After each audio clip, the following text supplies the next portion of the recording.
One of our favorite named horses is scratched today, unfortunately. Shot and a Beer. Shot and a Beer is scratched. Shot and a Beer got scratched, Eric. Shot and a Beer. Yeah, it was scratched out of the fourth or fifth race today. Shot and a Beer.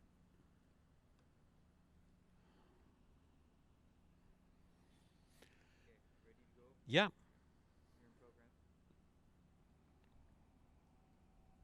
Hello again, everyone. Welcome back to Post Time from Fort Erie Racetrack on your TV Niagara. Racetrack, Tiki Bar, and Cut.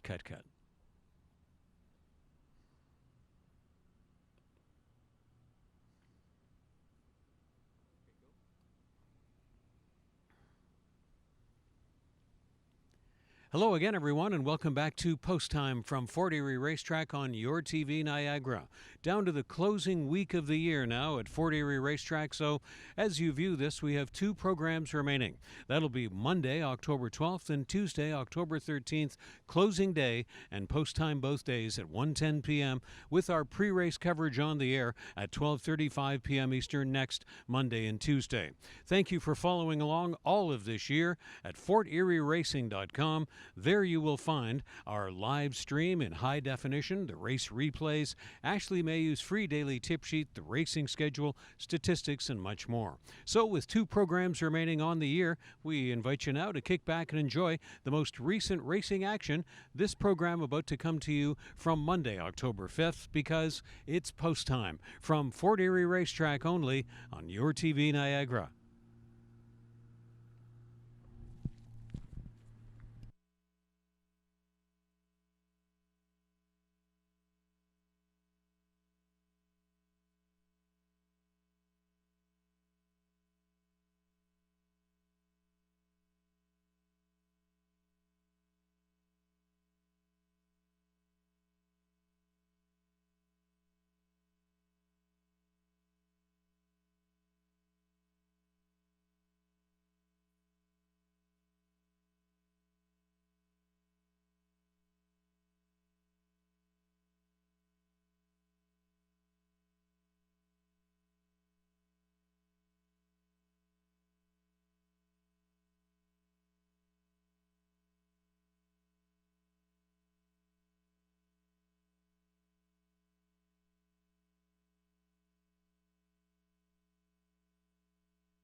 They're off. For program 35 and the 2020 Prince of Wales Stakes program at Fort Erie Racetrack. Lagging a little bit out of there was 1-4 Nikki. First to surge, Sham.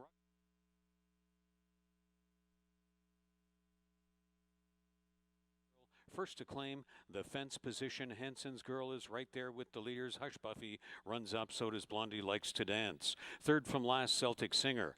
Then the trailing pair of 1-4 Nikki and Classy Vision, as expected, is in reserve on the outside. Sham Ruckus and Hush Buffy will lead the first race field into the turn, and running along the fence, that's been Henson's Girl tagging the pace. Blondie Likes to Dance. Classy Vision is already shown clear air out wide, and 1-4 Nikki is trying to pick the way on through, tiring and backing away. She's 10 the hard way. So it's been all Sham Ruckus since the get-go. 1-4 Nikki. Here comes Classy Vision out widest of all, and Blondie Likes to Dance. They're 5 wide, fanning out. They're all chasing Sham Ruckus after speed of 23-3 and 47-3, and down the middle of the track it's 1-4 Nikki, and Blondie Likes to Dance going to duke it out to the finish. Blondie Likes to Dance has the fresh legs and sprints away in the stretch to win by 3, drawing off. 1-4 Nikki second. Sham Ruckus held third, and looking for fourth was a closing She's 10 the hard way. In the opener in Fort Erie, Blondie Likes to Dance at 6-5 prevails.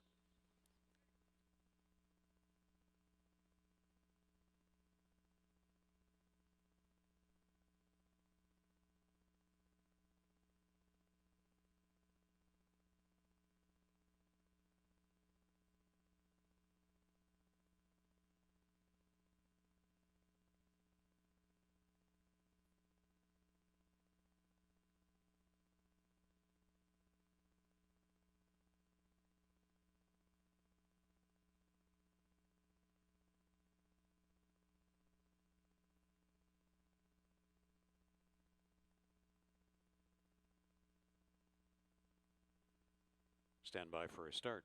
Race 2 at the post.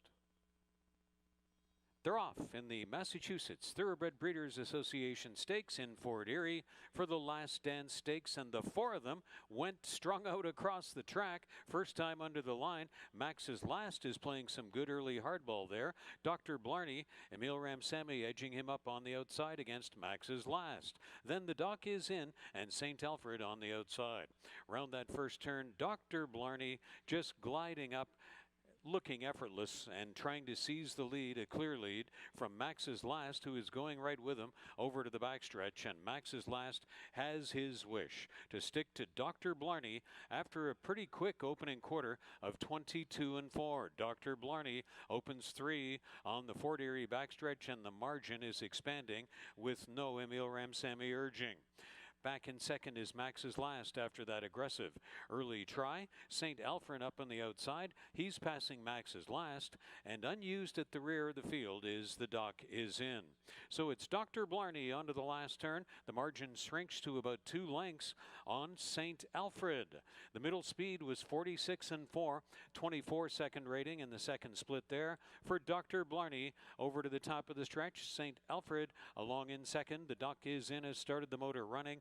Max's Last had that early aggressive rush, but is now tired and is well back in last. So it's Dr. Blarney and St. Alfred into the top of the stretch after running 6 furlongs in 1:12-3, and Dr. Blarney.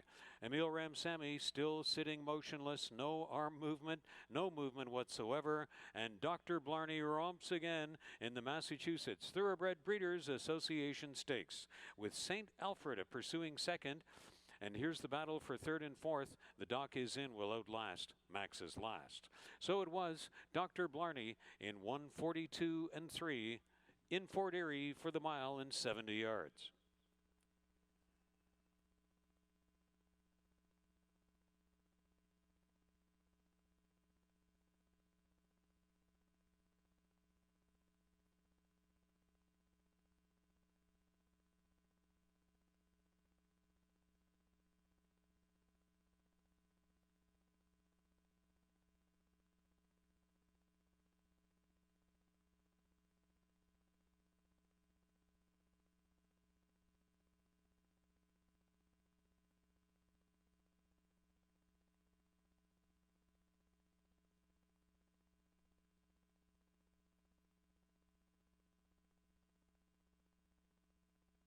Last to load gate 3. Delhi is in. Stand by for a start. Race 3, and they're off. Romantic Bliss missed the break by about a step. Gypsy Jazz out fast along the inside. Rebel Lioness runs up. And from the extreme outside, It's Nice to Be Nice is going to be attending the pace with Benedette's Lady right there into the front 4. On the flank of Benedette's Lady around the turn was Secretariat's Honor. There's the front 5. 2 more lengths to Taylor's the Boss in 6th position. Delhi moving 7th over to the backstretch. Kate's Whistle is 8th, and the early trailer, after missing the break a little bit, was Romantic Bliss. So up the backstretch, it's Gypsy Jazz. It's Nice to Be Nice is on the outside of Rebel Lioness. There's the front trio. Taylor's the Boss is moving up, widest of all. She is out around Secretariat's Honor. Benedette's Lady is pinned down at this stage as they run along the backstretch. Then Delhi and Romantic Bliss to the rear of the field.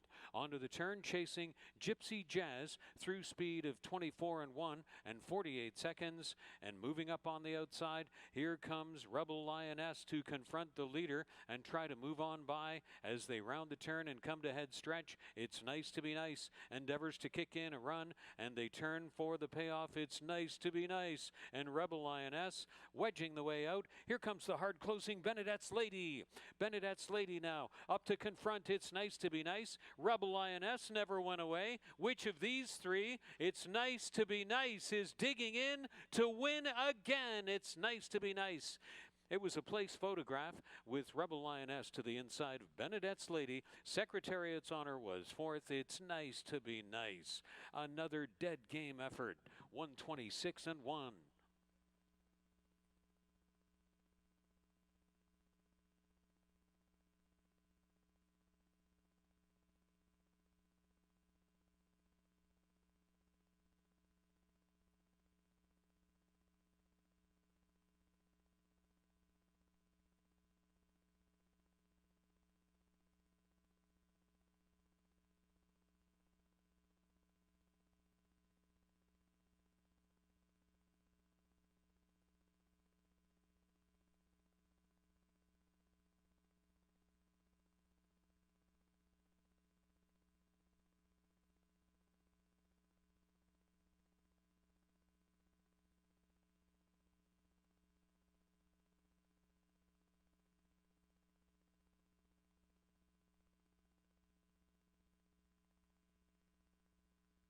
They're off in the David Peaks Memorial. From the outside, Bear Cub. JMR Silent Lake is part of the early speed. Right down along the inside for Miho. Sunkawakan runs up there, and so does What's One More. 5 across. They proceed along the backstretch. Just behind that wall is Up and Adam, and the early trailer will be Doodle Dandy. As Helen Vanek seizes the post 1 draw luck with Miho to lead it into the turn, chased by Sunkawakan, JMR Silent Lake, and Bear Cub to the extreme outside. It's Miho. Emerging with a length lead, Sunkawakan still chases. Bear Cub has been widest, but has never gone away, and JMR Silent Lake is up in the front 4. Up and Adam now coming on to be in 5th. Then it's What's One More and Doodle Dandy to the top of the stretch. Miho and Bear Cub. The 2 in the red caps for Colebrook Farms lead it in the David Peaks Memorial in the stretch after speed of 23 and 46 and 4. Miho is going all the way in the David Peaks Memorial as Helen Vanek sends this one to complete the mission. Bear Cub a great pursuing second. Closing up for third was Up and Adam. Sunkawakan was 4th best. Miho to win the David Peaks Memorial to run the 5.5 furlongs in 105 and 3.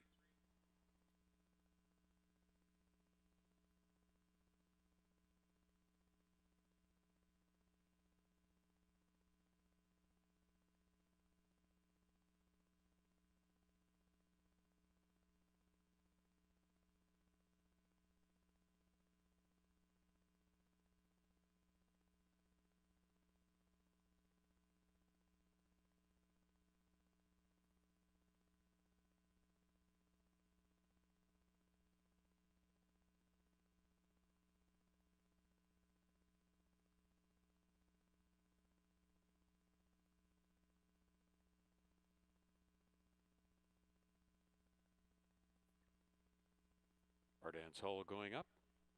Standing by for a start, race 5. They're off. Honduras had a good beginning right along the inside as the favorite. A little back of the group is Divine Me taken off. From the extreme outside, running up is Leo the Rabbit as they leave the chute, and Bronze Age is an early pace factor. Bean Waiting running along in fourth. Then on the outside is Ardance Hall to the flank of the Divine Me, moving through in on the fence. Bronze Age running right up onto the face of Honduras, and Leo the Rabbit makes it a 3-wide scrap for the lead as they move into the turn. Moving up into the front four is Bean Waiting. Divine Me improves again into fifth position. 2 more lengths back to Ardance Hall as the trailer. They continue to slug it out on the top end, and being passed is the favorite Honduras. Surrendered the lead to Bronze Age and Leo the Rabbit.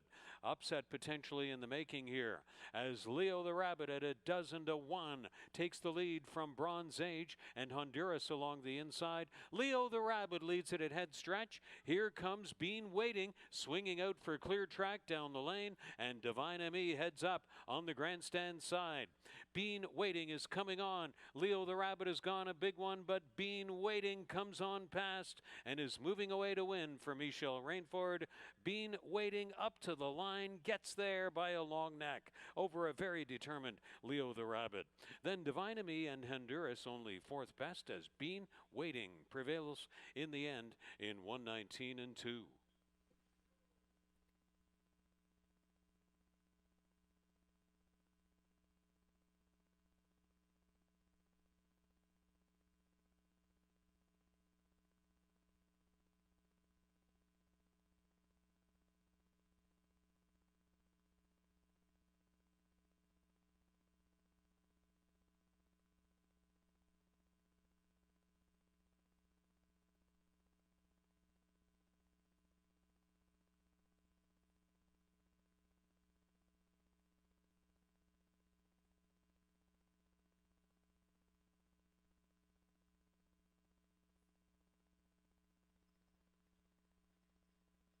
They're off. Step slowly away was Get the News. The other 7 have gone alertly. The Kippy Train wants the front. You Know You Like It is away second. Stop Victimizing Me and Pool Playa are running out wide. Eyes Forward came away into the front 5. Sixth on the inside is Hardy Candy, then a recovering Get the News. Strolling Posse is back of the group. The Kippy Train on the outside of You Know You Like It, and these two are off alone by 3-4 lengths with Pool Playa coming on for third. Stop Victimizing Me is fourth on the turn, and Get the News is fifth.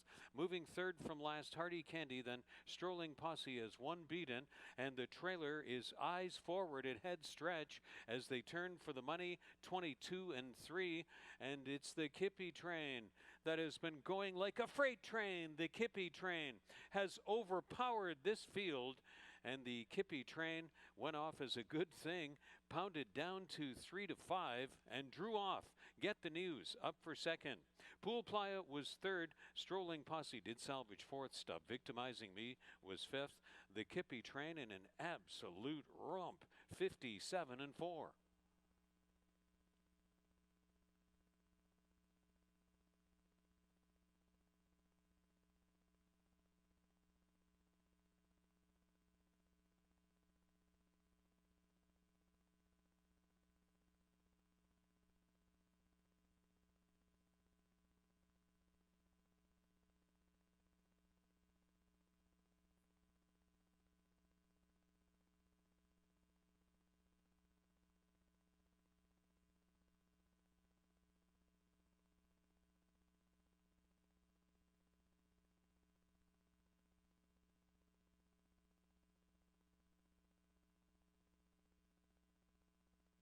They're off for a mile on the turf in the 7th. Baddest Blues from the outside. Kilkenny Prospect, Thor's Thunder along the inside, and Dr. Robert is not far away.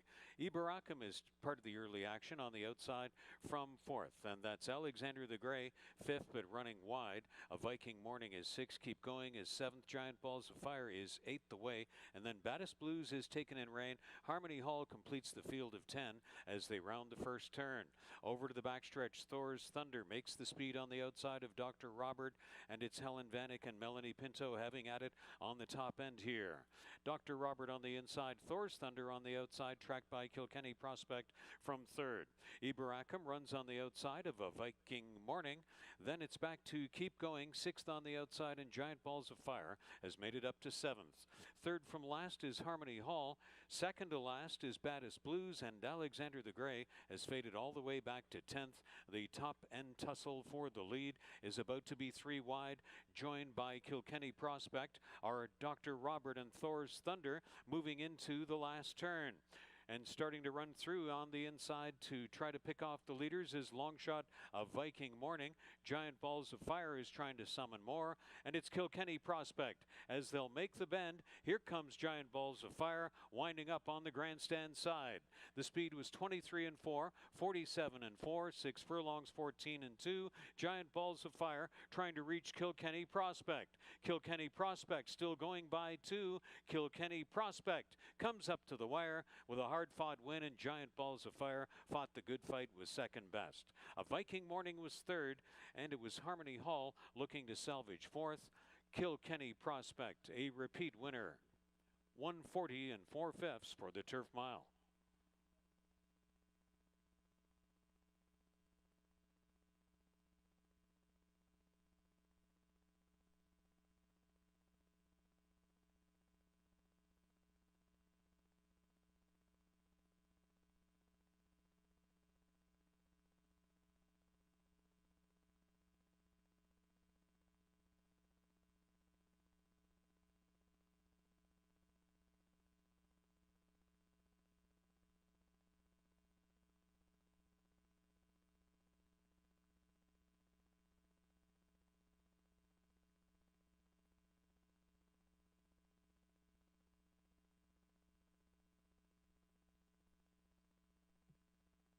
Muskoka Giant is up in double digits.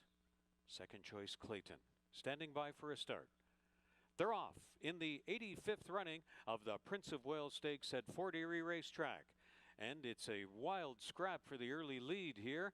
First time in front of us, Tecumseh's War is making a bid for the top. True Believe is a pace factor. Right there, dotted line in between horses. Red Mercury and Mighty Heart has tucked along the inside. He's now up into fourth. Running on the outside, fifth, but Clayton is getting a very wide trip again on the flank of Tecumseh's War. Third to last along the inside, that is Bold Victory into the first of 2 turns. Second to last, Muskoka Giant on the outside, and the trailer over to the backstretch will be Enchant Me. The opening quarter was a hotly contested 23 and 2. They're on the backstretch, and True Believe has insisted on leading it, prompted along by Dotted Line on the outside, and Red Mercury is still up with the leaders running wide. Mighty Heart is right there in the front 4 and just calmly waiting for developments, flanked by Clayton. So Mighty Heart and Clayton run 4th and 5th side by side in the backstretch. As they go to the last turn, this speed affair continues up front. Red Mercury, True Believe, and Dotted Line. Clayton is ready to make a move. Mighty Heart is still in the front 5. There goes Clayton. Clayton is out widest of all, and Clayton looms bold and circles up for the final turn lead after a half in 47 and 1 and 3/4 111 and 2. The top of the stretch leader in the 85th running of the Prince of Wales Stakes is Clayton. Mighty Heart now is angled off the fence and comes to call on the outside. Clayton is asked to dig deep. Here on the outside comes Mighty Heart.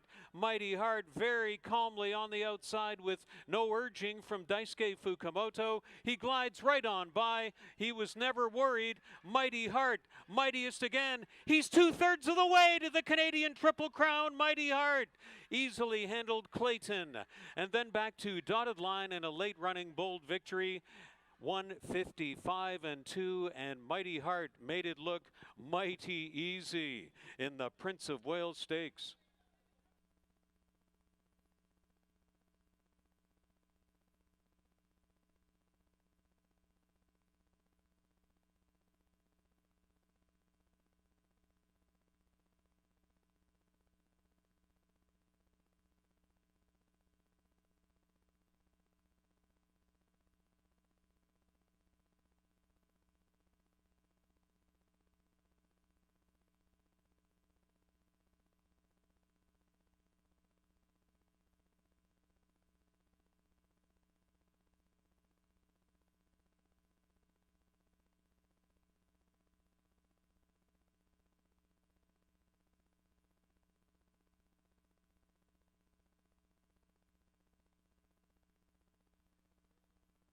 Stand by for a start.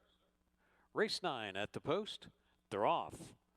Coming out from the outside was Summer Retreat, Captain Sydney in the middle. Red Frog is flashing speed, and from widest of all, Stolen Identity endeavors to move up with the leaders. As they run along the backstretch, it's Red Frog and Stolen Identity. Summer Retreat is now back in third, and Ami's Boy endeavors to move up on the extreme outside. Checked and taken to the back of the group was Captain Sydney. He is just in behind Be the Change going into the turn, and Stormy Leo is second to last, and back there trailing is Captain Sydney. So they'll race into the turn with Red Frog and Stolen Identity having a long, hard battle on the lead. Summer Retreat is a non-threatening third at this stage, around to the head of the stretch, and Ami's Boy has improved again.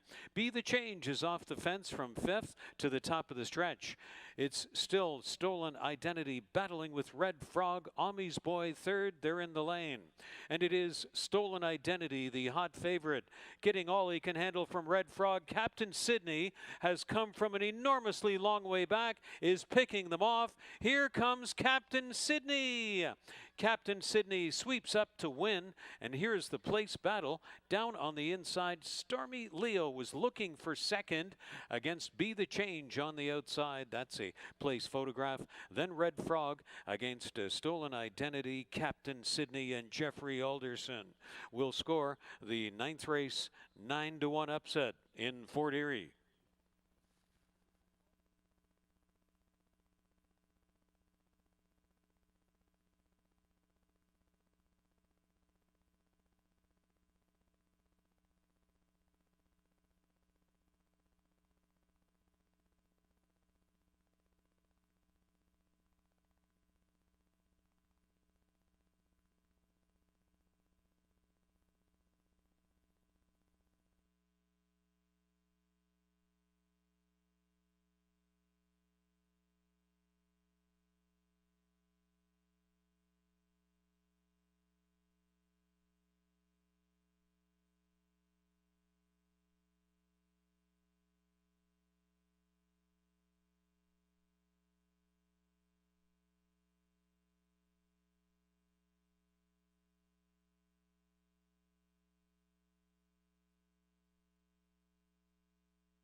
And there's the live shot, ladies and gentlemen, as we return to racing action at Fort Erie Racetrack with our fourth final program of the 2020 campaign.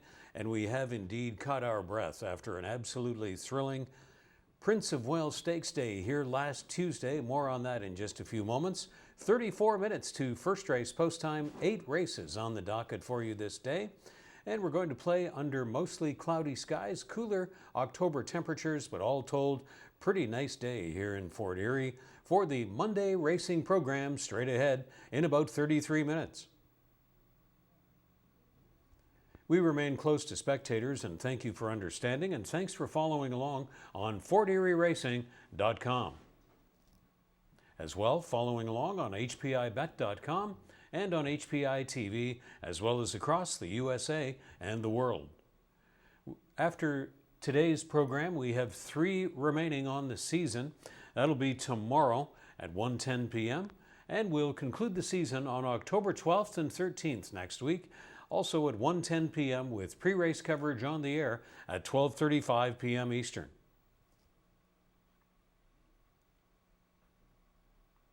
Become a member at HPIBet.com. You'll get $100 when you bet $100. And your membership includes enrollment in the HPI Bet Rewards program, the ability to watch 4 tracks at the same time. You can watch and wager on almost 500 tracks from around the world, and you can wager online or on site at any time.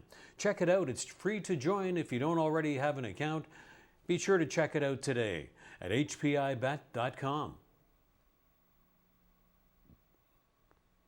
Your TV Niagara is your home for all of the racing action from Fort Erie Racetrack. Every Thursday evening at 8 p.m., it's post time from Fort Erie Racetrack on Your TV Niagara.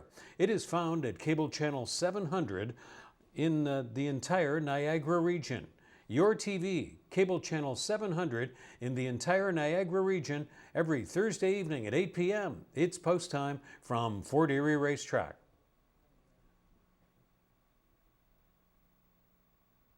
FortErieRacing.com offers you the live stream, the replays, the racing schedule, Ashley Mayhew's free daily tip sheet, statistics, and much more, now all live in HD. FortErieRacing.com.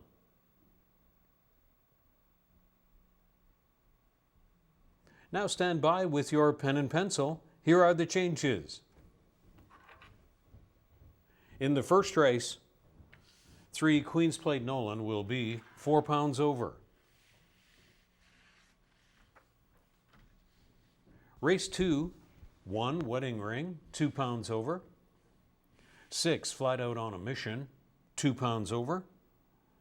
Vet Scratch of 7 Shot in a Beer. Scratch 7 Shot in a Beer out of race 2. In the third race, 3 I'm No Saint racing 3 pounds over. 4 Town Dancer, 1 pound over. 5 Optimistical racing 4 pounds over. And number 8 Bourbon Party is 2 pounds over.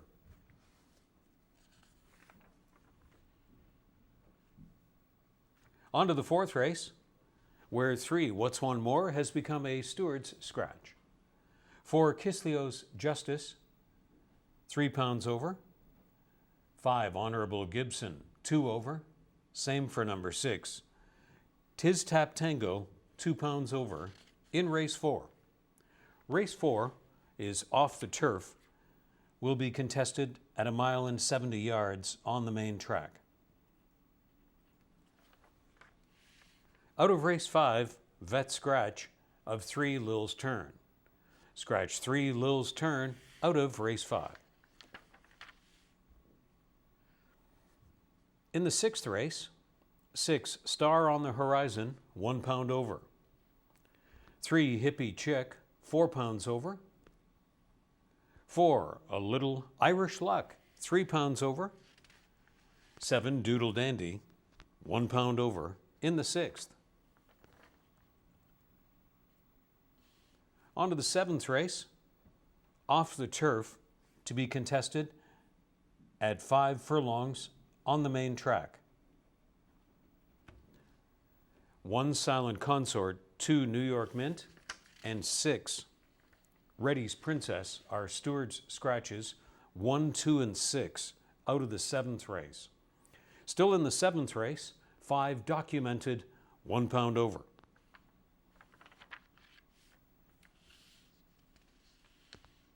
In the 8th race, 2 Mr. Nada Vet Scratch.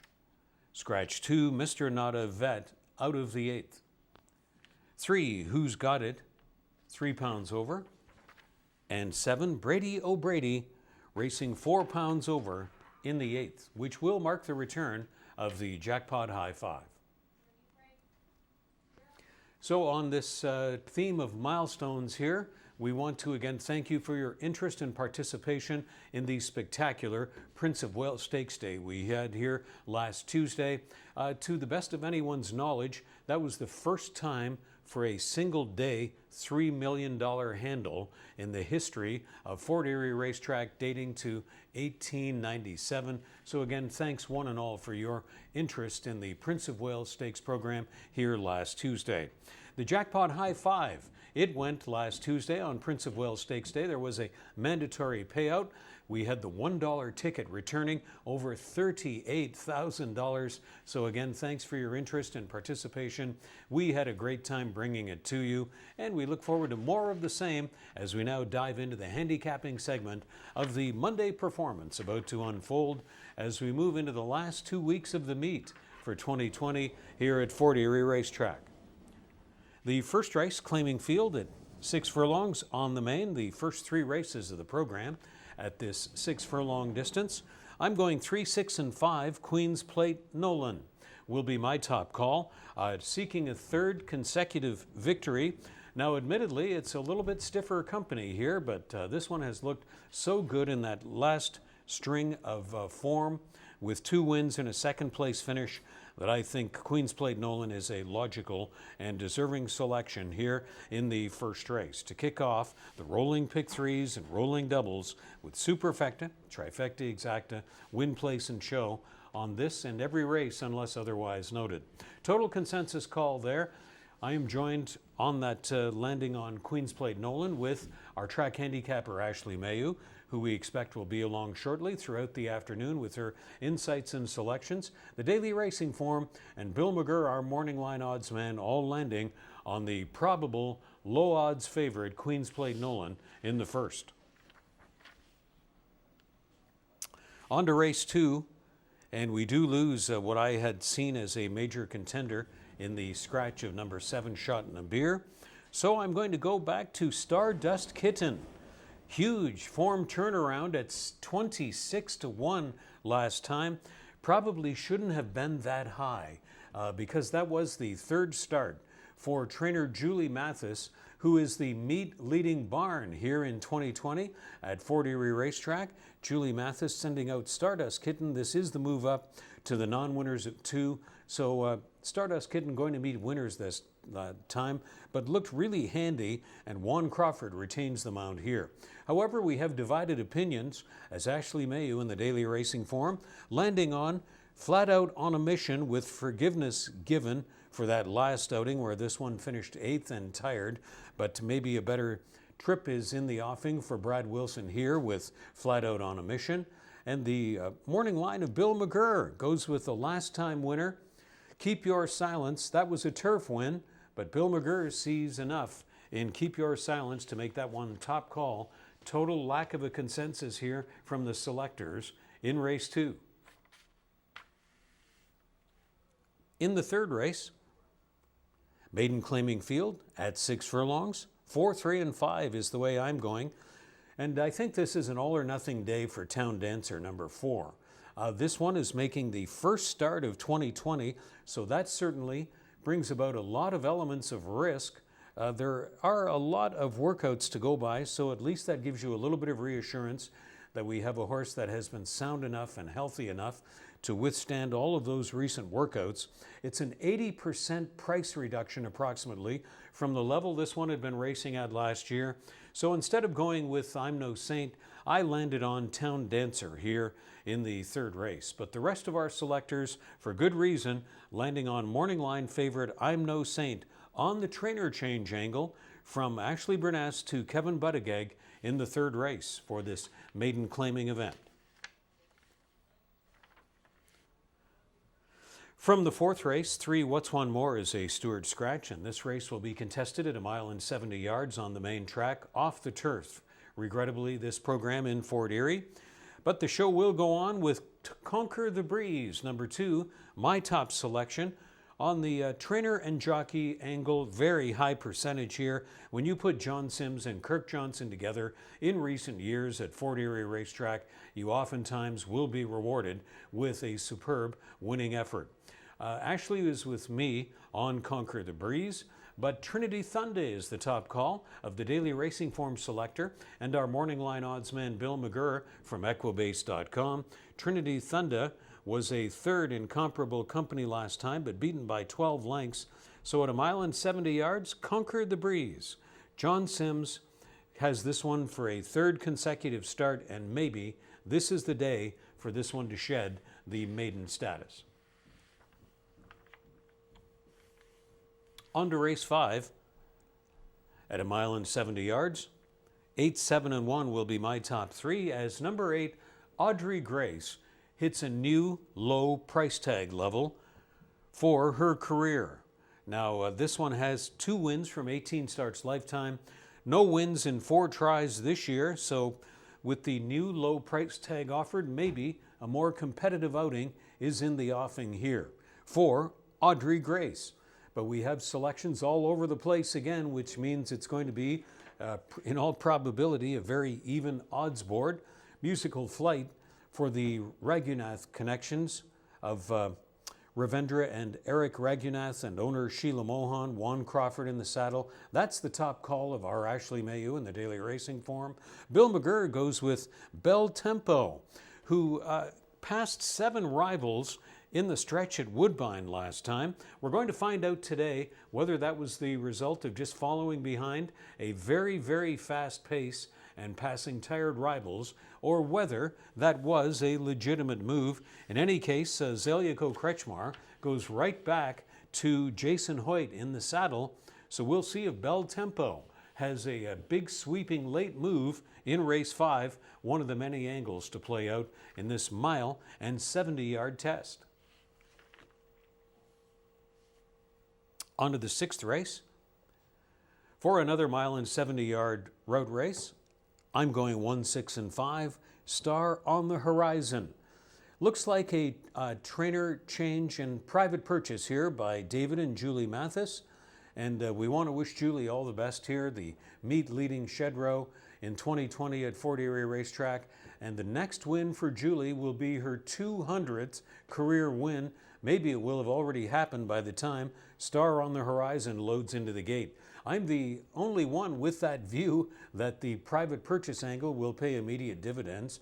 Ashley Mayu and Bill McGurr's morning line both going on the class-dropping Natural Habitat, and the Daily Racing Form landed on 6 above the line for Ashley Burness and Juan Crawford, who was a third-place finisher last time out. So again, maybe some generous win prices will be offered to you there for that maiden allowance event at 1.70 miles in the 6th, which will start the program's last rolling pick 3. Regrettably, the 7th race is moved over to the main track, 5 furlongs on the main, but we lose to Stewart's scratches New York Mint, who returned 107 to win last time, but that was on the turf course when the front end came apart. Silent Consort is scratched, Reddy's Princess is scratched, so which way to go? I went to Lunch's Gimme for who else? Julie Mathis, the meet leading trainer this year in Fort Erie. Lunch's Gimme raced great last time. I was only picked off by a fresh and following rival last time, and I have a lot of support for that view from our Ashley Mayu and Bill McGurr's morning line. The Daily Racing Form goes with the class-dropping Sailing By, coming in from Woodbine for the top of the ticket. This one battled and then tired at Woodbine last time out. Takes a lot of class relief here, and we'll see if it does Sailing By much good in the 7th race on the class relief angle. But Lunch's Gimme on a current form spree. Looks logical there, but of course these 5 furlong races, these outside post starters are often forced to run wide the whole way, and that's the major storyline in my view on that 7th race, whether Lynch's Gimme is up to the task from the outside post at the 5 furlong test. And the 8th race will mark the return of the Jackpot High Five wager. Again, congratulations to everybody who had the $1 winning ticket last Tuesday for in excess of $38,200. The 8th race, in my view, goes 5-3-6 with Butler's Pick. At 8-1, I'm reaching for a price here, but Butler's Pick, Chris Husbands and Darwin Benak getting together here on one that is changing classification from allowance to a modest claiming price tag company. Admittedly, this is the first start of 2020 for this one, but as you can see, there were 4 useful workouts in the month of September and 1 in August just before that. So maybe with the huge class drop and class relief here, Butler's Pick, morning line at 8-1, can come through at a price for me here in the 8th and final. Our Ashley Mayu and the Daily Racing Form both going logical here with Brady O'Brady on an obvious strong current form spree, and Bill McGurr's morning line siding with number 3, Who's Got It, for Julie Mathis and Sunny Singh. Morning line at 3-1 and could be that or higher at post time in what is a very, very wide open looking 8th race. Thanks again, everyone, for participating on the Prince of Wales Stakes program here at Fort Erie Racetrack last Tuesday, believed to have been a track record handle north of $3 million.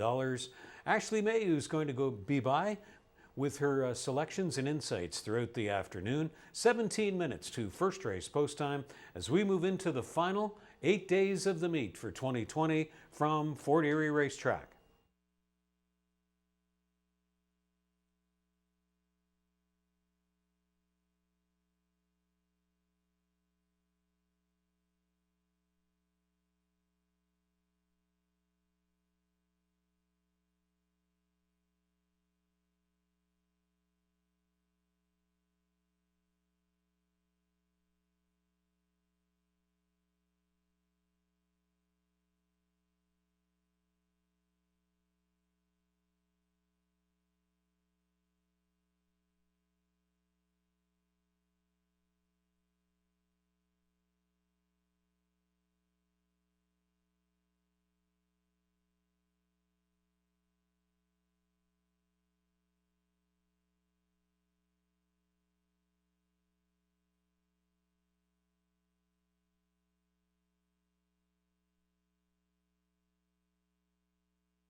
Welcome back, everyone. Just 4 days of live racing left here at Fort Erie Racetrack. 8 races on this card. And we have a good card tomorrow as well. So without further ado, let's jump into it. Race 1, we have $3,000 claimers, non-winners of 3 lifetime on the dirt.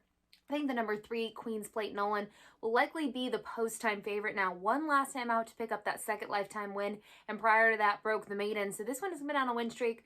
You see the races have been at a variety of distances. Broke the maiden going 1.70 miles over a fast main track, and then last time out cut him back. They went to 6 furlongs over the mud, and he got a little bit of a different trip. He was further back early on, but once again he ended up being just much the best in there. And last time out loved the Beyer number, a 67, which kind of puts him towards the top in here. Now the number 6, Dinah's Gamble. This one's going to just be making the first dirt appearance. Last time out made the first appearance here at Fort Erie.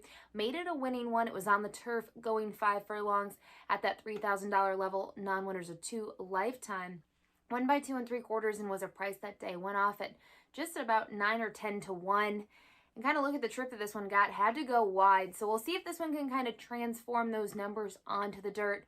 Prior to that this year, had some minor finishes up at Woodbine as well as a win when this one broke the maiden at the $7,000 claiming level on July 17th. So this is another logical play. These two kind of stand out. And then looking at the others and what direction to go, I went to the 2 Dynamic Force, who is another horse making the first dirt start, but looking at the breezes, has 2 decent breezes over the training track up at Woodbine, which is a dirt surface. We talk about this almost every time when I bring this up.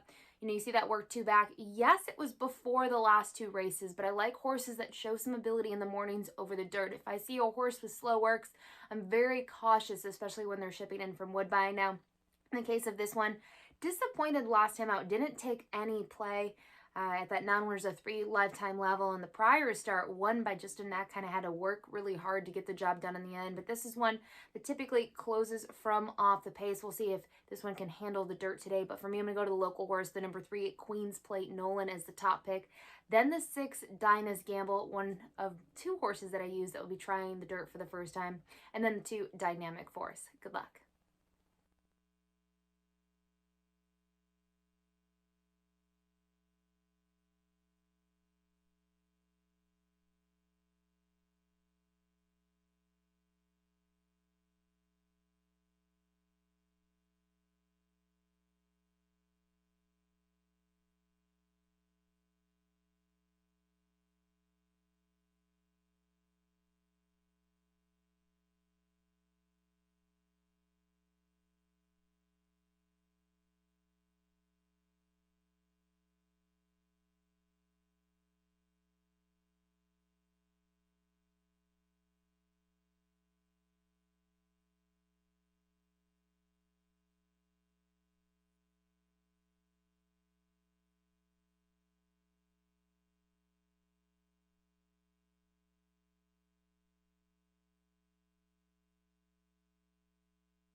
The first race horses have moved into the walking ring.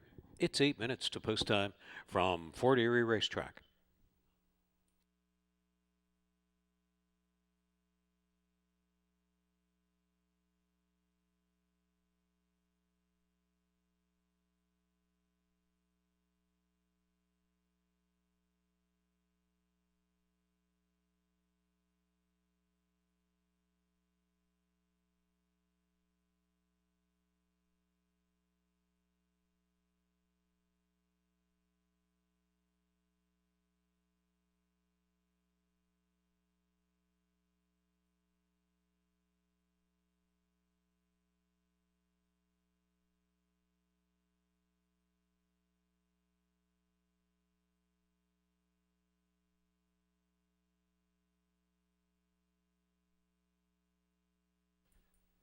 Riders up for the first race.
The first race field, post parading, Holy Snappin' Eyeballs, number 1, owned and trained by Norman Tomlinson, hired to ride Jeffrey Alderson.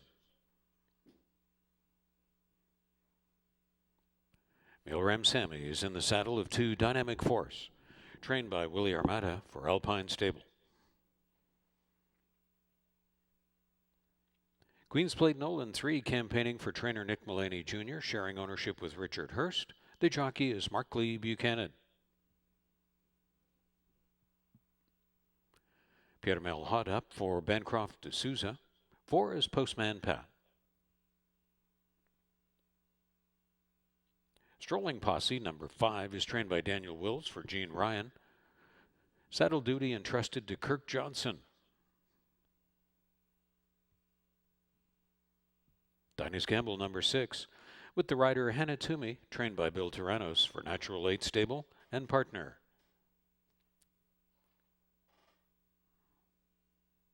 Cindy Musto conditions for Mike Stoikopoulos, and Nikki Alderson is hired to ride 7, 1 pound sterling.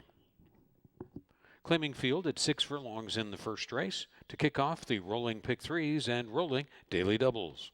There's Superfecta, Trifecta Exacta, Win, Place, and Show. Opportunities on the first from Fort Erie.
Riders now under request to take their horses back into the chute to the 6 furlong starting point for the first race.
Now the starting gate is taking position.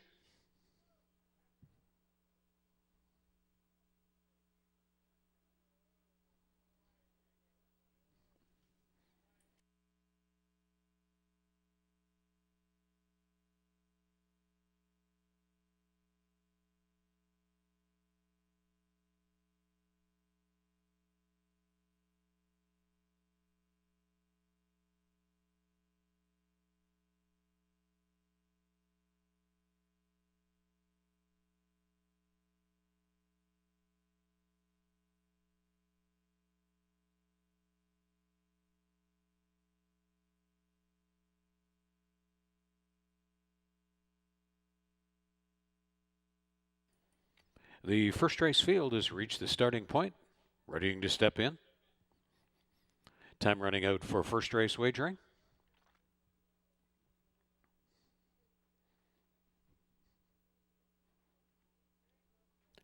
Longest on the board, Holy Snappin' Eyeballs, first to reach the gate.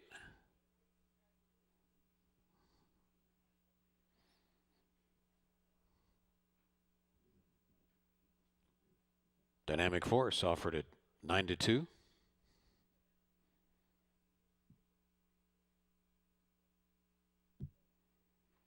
The favored Queen's Plate Nolan.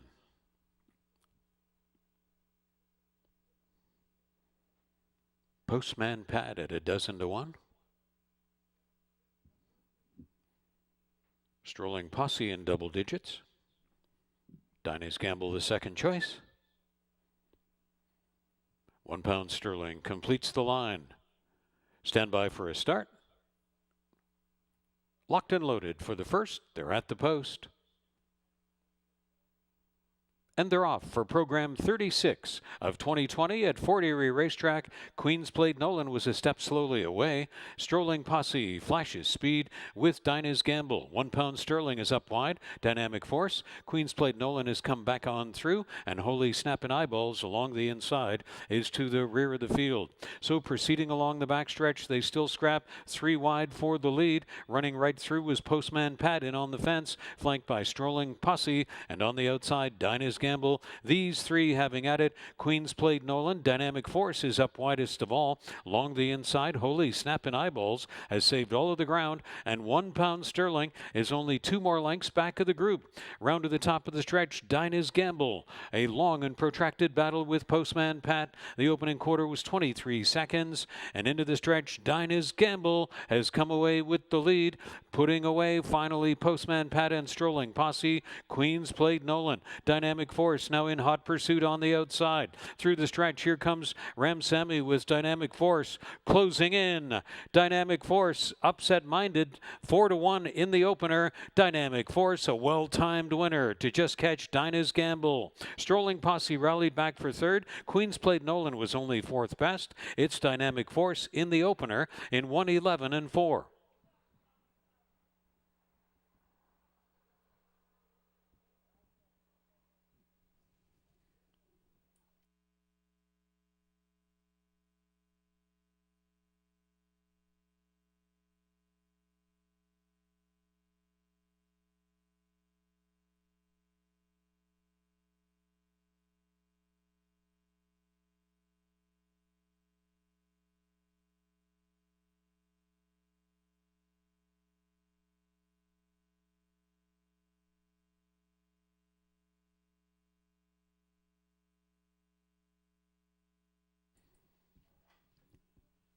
2:65 and 3 posted. Unofficial from the first race. Running time review. 23 seconds. 4 furlongs in 46 and 4. And the 6 furlong running time 1:11 and 4. Dynamic Force when made official.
Here is Dynamic Force back from the first race in Fort Erie. Dark Bear Brown 4-year-old gelding by Medaglia d'Oro from Mirant by Distorted Humor. Bred in Ontario by Josem Farms Limited. Trained by Willie Armata for Alpine Stable Limited. And the winning ride, his 15th on the meet to Emile Ramsamy. Second win in 6 starts this year, the class-dropping Dynamic Force. First to run the 6 furlongs, 1:11 and 4.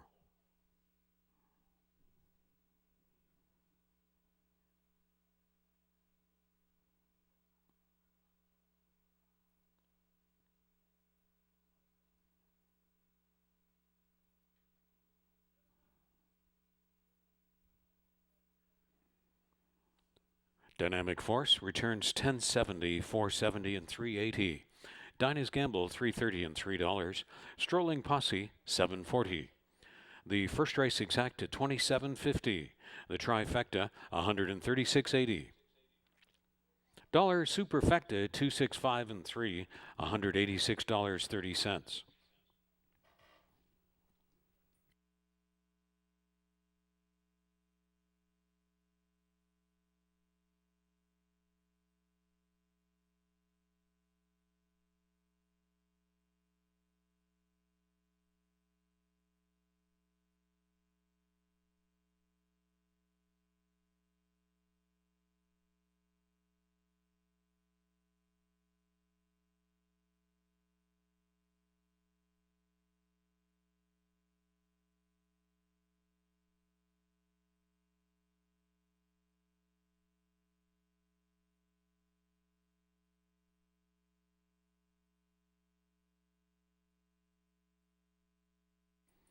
Here are the race 2 changes.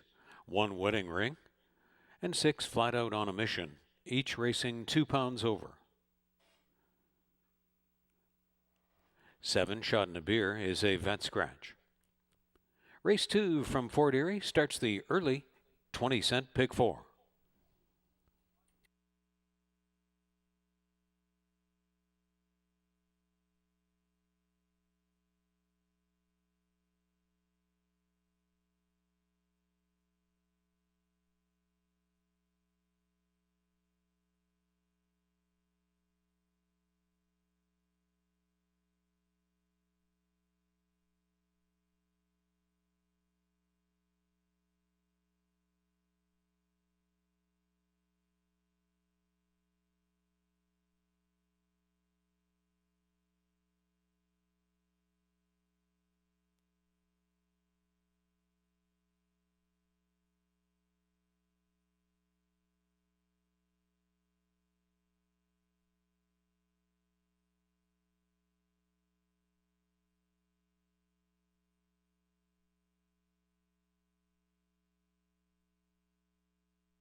Ladies and gentlemen, your attention at this time as we take pause to pay tribute to one of our own.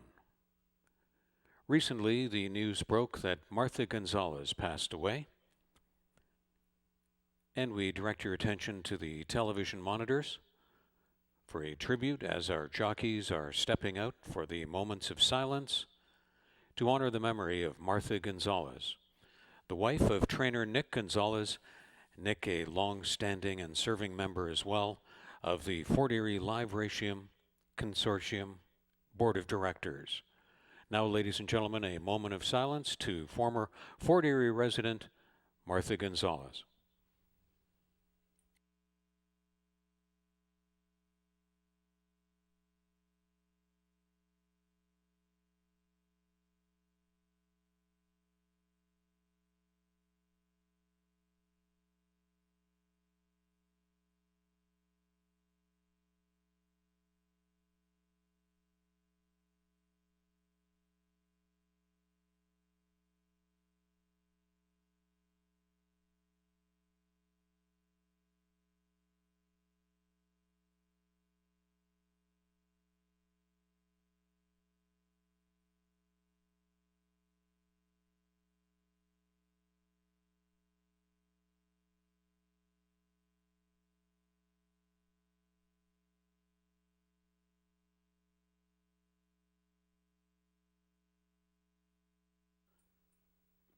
Thank you.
The horses have made their way into the walking ring for race 2.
Now passing the grandstand, the race 2 post parade. Wedding ring number 1, Devin Johnson to ride for Noel and Laura Williams. Julie Mathis training for Alicia Robillard. Juan Crawford is up to ride 2, Stardust Kitten.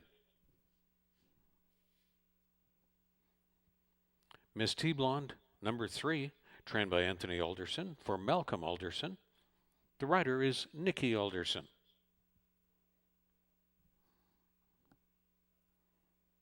Forest at Dawn is number 4, trained by Willie Armada for Vinod Bihari in the irons Hannah Toomey.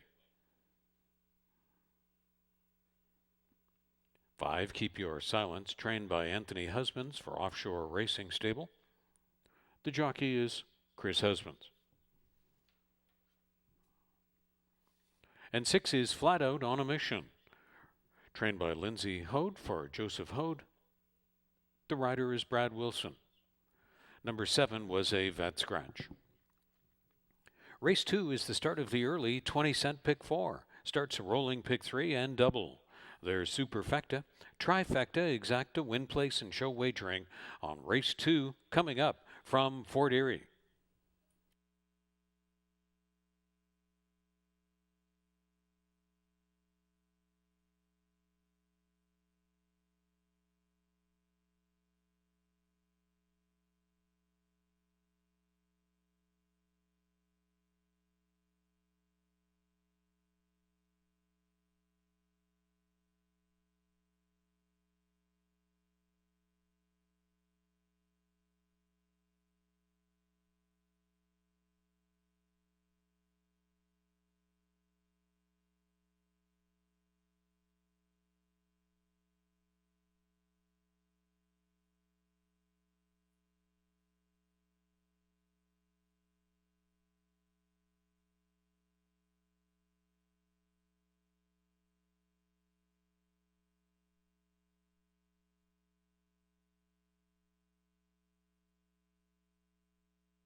The race 2 horses are going back into the chute to the 6 furlong starting point.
Horses moving up to the gate for race 2.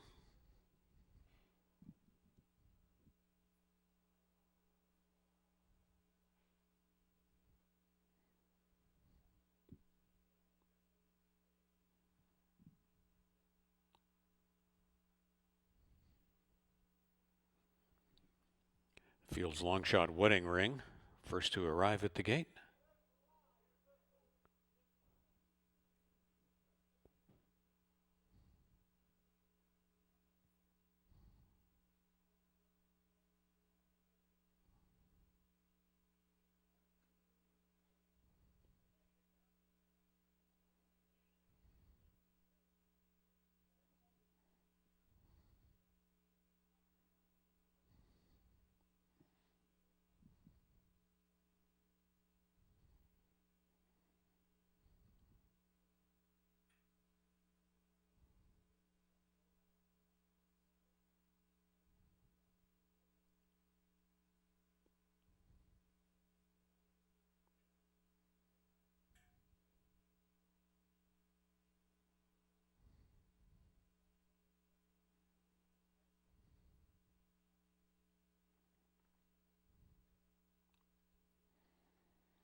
Seven to 2 offered on Miss T Blonde stepping up.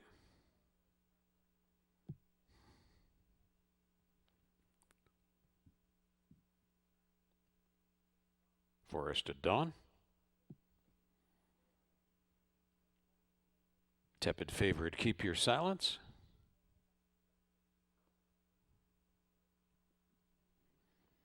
Flat Out on a Mission completes the line.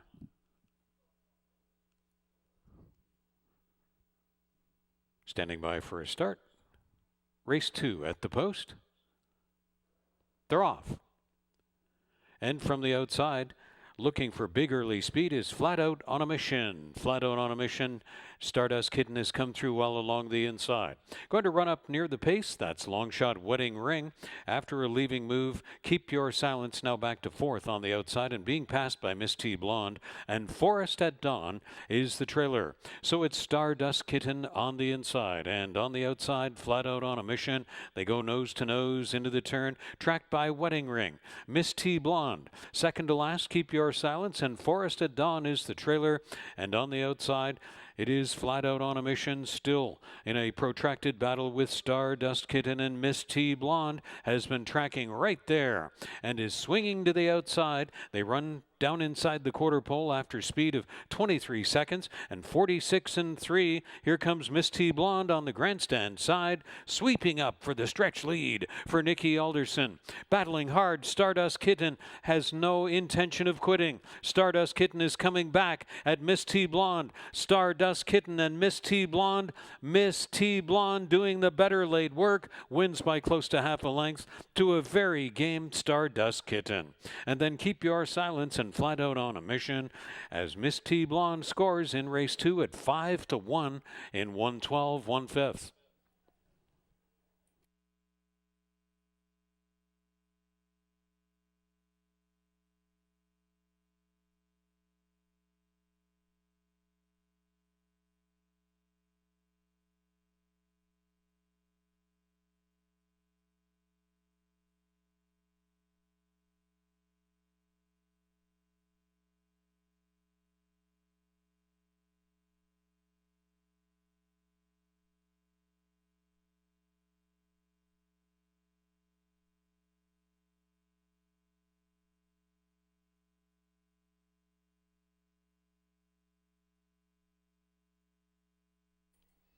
Three two 5-6 posted from race 2. 3-2-5-6 unofficial.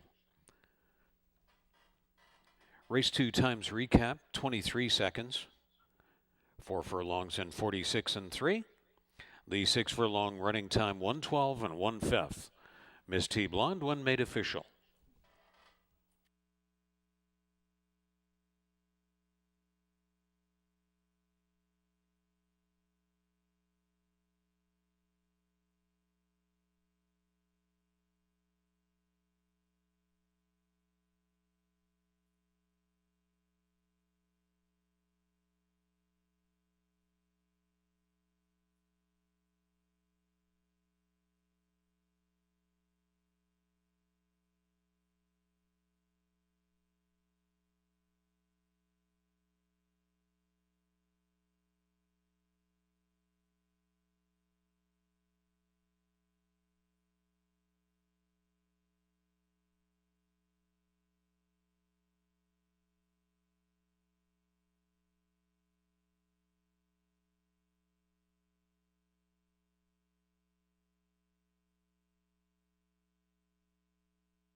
There's Miss T Blonde returning from race 2 in Fort Erie. The Chestnut 4-year-old filly by Flashback from Astro Ruler by Leroy Tanimo. Bred in Ontario by Susan Y. Foreman. Trained by Malcolm Make It Anthony Alderson for owner Malcolm and Alderson. And the winning ride to apprentice Nikki Alderson. 5th riding win of the year for Nikki Alderson. First win of 2020 for Miss T Blonde in race 2. First to run the 6 furlongs, 112 and 1.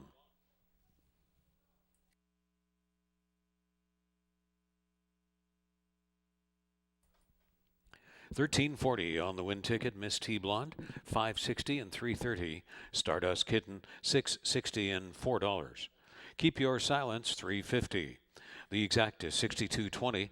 The trifecta, $188.50. The dollar superfecta, $266.10. And the program's first rolling double, $44.10.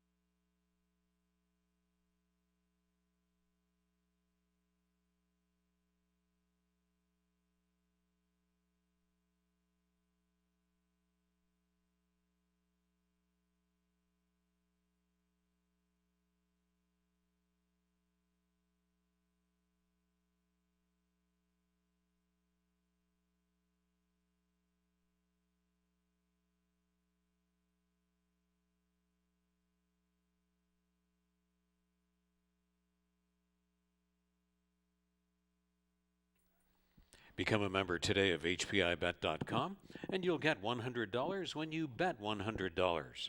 Membership includes enrollment in the HPIBet Rewards program, the ability to watch 4 tracks at the same time. You can wager on almost 500 tracks from around the world, and you can wager online or on-site at any time. If you don't already have an account, join for free today. Check it out, HPIBet.com.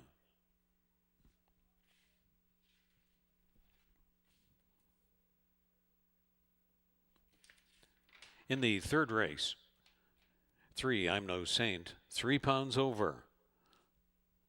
4, Town Dancer, 1 pound over. 5, Optimistical, 4 pounds over. And the 8, Bourbon Party, racing 2 pounds over. 18 minutes to race 3 from Fort Erie Racetrack.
Race 3 of a field of maiden claimers. The number 3, I'm No Saint, is my top pick. Last time out was third, beaten by 6 3/4 lengths on the turf, and that was going 7/8. And for a slightly lesser tag that day. But prior to that, this one had some really nice dirt races at Mahoning Valley. Most of them were in for a lower tag, but really, besides the first dirt start on December 4th at Mahoning Valley, the rest of them, this horse was never worse than third and had 2 second place finishes where, he almost got the jump done. He missed by a nose and missed by a neck. So I'm excited to see this one get back on the dirt. Returns to the barn that had him down at Mahoning Valley, so that's a plus as well. So for me, all the signs are here, and the trainer does quite well on the angle of route to sprint. I know they're not really changing difference too much, but it's going from a 2-turn 7 furlong race to a 1-turn 6 furlong dirt race. They went at 24% on the route to sprint angle. Now, others in here to consider, though, I do think the number 7 is a logical play. This is Gunzing Stinger, who was a huge price on debut, 27-1. Definitely outran his odds. He was actually off a step slow, went about 4 wide at one point, and he was just second best to Handsome Guy, but I think it was a really big debut. I think now he's going to make his second start, and not a lot to go off of from a second start angle with maidens for the barn, but looking at that effort, they haven't worked him back since then. I'm fine with that, and I'm really excited to see what he can do with a better break. You see Emil Ramsamy still staying aboard in this event. And then finally, I go to the 5, Optimistical. This one was 6th last time out up at Woodbine while in the Robert Barnett barn. Prior to that, though, had his second place finish, beaten by 2.5 while in for a $7,000 tag. Now, big thing here, again, going to be the dirt. We don't have any dirt starts to go off of, but this one has breezed several times here at 40, or twice to be exact. 49-2 on September 22nd, and then most recently 48-2. So we see a little sharper. Had a bullet work last time out. For me, at 6-1 morning line, this is a horse that I have a little confidence in and should be okay in the dirt. It'll be interesting to see how Trip plays out. This one is typically closing from off the pace, and on paper, not a whole lot of it. I have to think the number 3, I'm No Saint, is going to get to the front and to definitely stay out front. So that's why I'm going to use the 5 underneath on my tickets.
Third race field has moved into the walking ring. It's 6 minutes to post time.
Here come the horses to step out onto the track for race 3.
Michiamo Stefano leading out the race 3 post parade. Trained by Willie Armata for Pietro Armata, and the jockey is Hanatumi. Kevin Nichols aboard. For Colebrook Farms and trainer Ashley Bernass on 2, Make It Rain. Sunny Singh has the mount for Kevin Buttigieg and Colebrook Farms on 3, I'm No Saint. Town Dancer is number 4, conditioned by Darwin Benak for William Siracolet Jr. and partner, including Van Dyke Sunny Stables. Chris Husbands in the irons of 4, Town Dancer.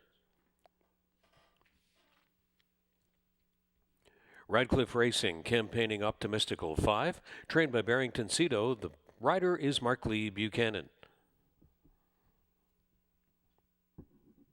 Lord Pietro, number 6, conditioned by Willie Armata for Pietro Armata and Stephanie Smith. Nikki Alderson, partners, 6, Lord Pietro.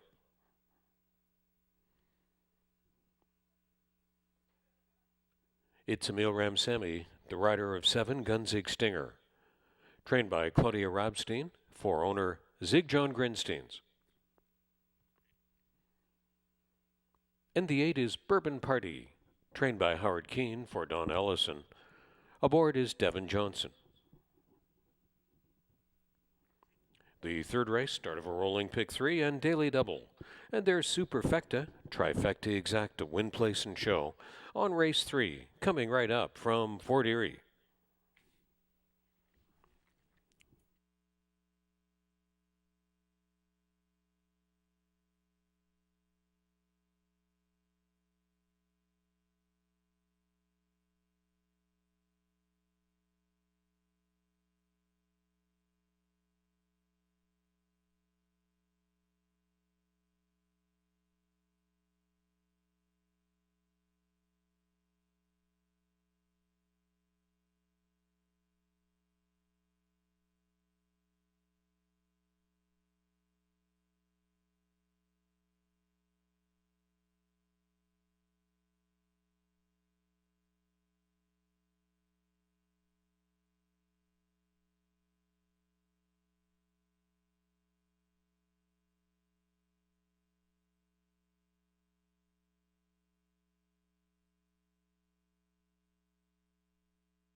The third race horses making their way back into the chute to the 6 furlong starting point.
Horses making their way up to the gate. Time winding down for third race wagering from Fort Erie.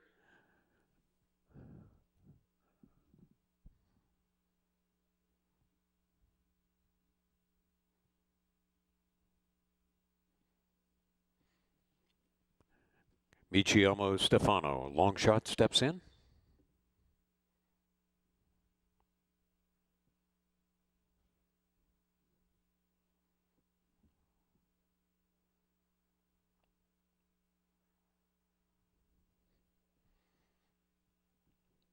Make It Rain. 6-5 respect on I'm No Saint.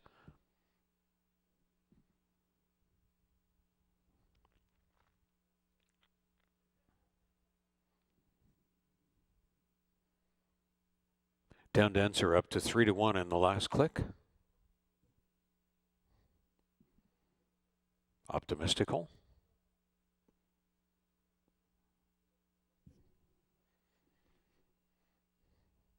Long shot Lord Pietro. 6 are in and 2 to go.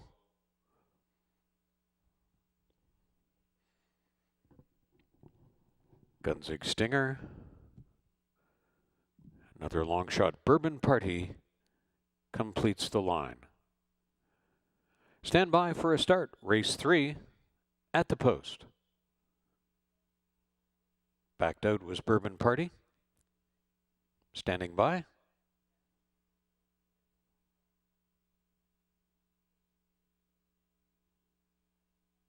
They're off. Bourbon Party looking for a big beginning outside. Michiomo Stefano right along the inside. Town Dancer comes through with early speed, and showing some early foot is Gunzig Stinger to be right up there in the mix of the front 4. 2 more lengths to Make It Rain, and then Optimistical on the flank of I'm No Saint. Lord Pietro is back of the group. So as they move into the turn, it's Town Dancer on the inside, and on the outside is Bourbon Party, stalked by Gunzig Stinger into the turn. Make It Rain came through into the front 4. Michiomo Stefano has lost ground in the front 5, circled by I'm No Saint.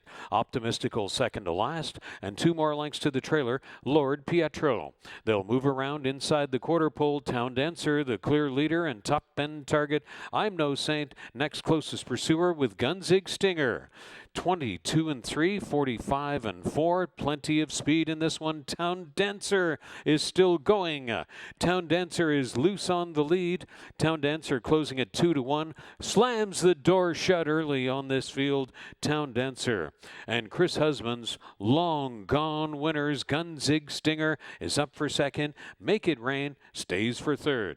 Over I'm No Saint and Optimistical All over those was Town Dancer, 111, 1/5.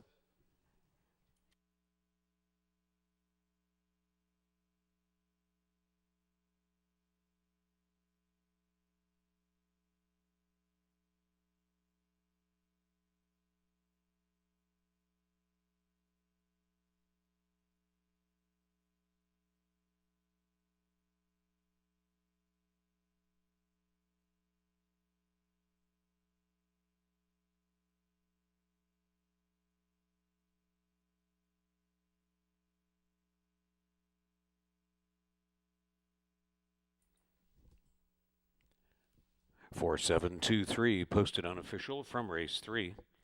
Running times 22 and 3, 45 and 4, and the 6 furlongs 111, 1/5 Town Dancer.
Here is Town Dancer back from the third race in Fort Erie. A dark bear brown 3-year-old gelding by Town Prize from Artful Dancer.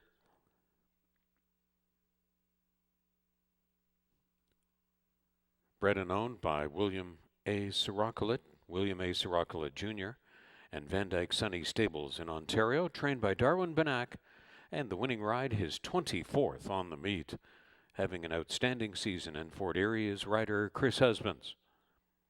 First career win, and that was the first start of 2020 for Town Dancer. Runs the 6 furlongs, 111, 1/5, and returns $6.90 on the win ticket. $4 and $3.20. Gunzig Stinger, $4.50 and $3.80. Make It Rain, $6.40.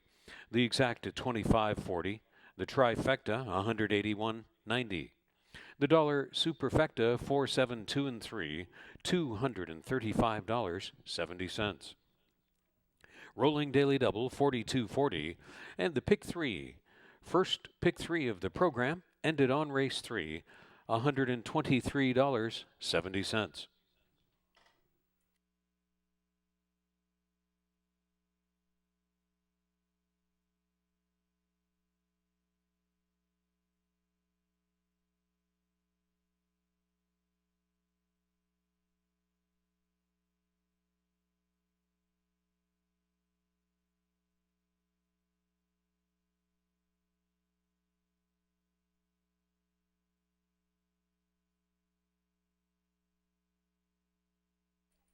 After today's 3 live programs remaining on the season here in Fort Erie, including tomorrow and then October 12th and 13th to conclude our campaign, all post times 1:10 p.m. with pre-race coverage on the air each race day at 12:35 p.m. Eastern from Fort Erie Racetrack. Here are the 4th race changes. Stewart Scratch of 3, What's One More? 4, Kisleo's Justice, 3 pounds over. 5, Honorable Gibson Racing, 2 pounds over. 6, Tiz Tap Tango, 2 pounds over. And the 8 will move in to race. Breadcrumbs, number 8, will move in to race. 17 minutes to fourth race post time.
Race 4 is a $4,500 maiden claiming event originally set for a mile on the turf, but since we are off the turf today and tomorrow, the distance will be adjusted to a mile and 70 yards on the main track.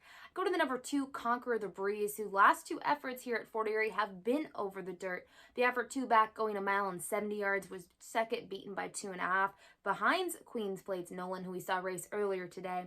And then last time out, they took this one 6.5 and finished 4th, beaten by 12.5 lengths in the end. Really didn't have a late kick. 2 starts back, was able to kind of hold his own. So I'm intrigued to see him have another shot going long on the dirt. I prefer him going a mile and 70 yards, going to get that chance today. So I like him in this spot. Other ones to consider, though, I do like the number 7, Solon Spirit, who's an 8-year-old who's had his fair share of chances to break his mating. He's 0 for 49, but look at him on the dirt.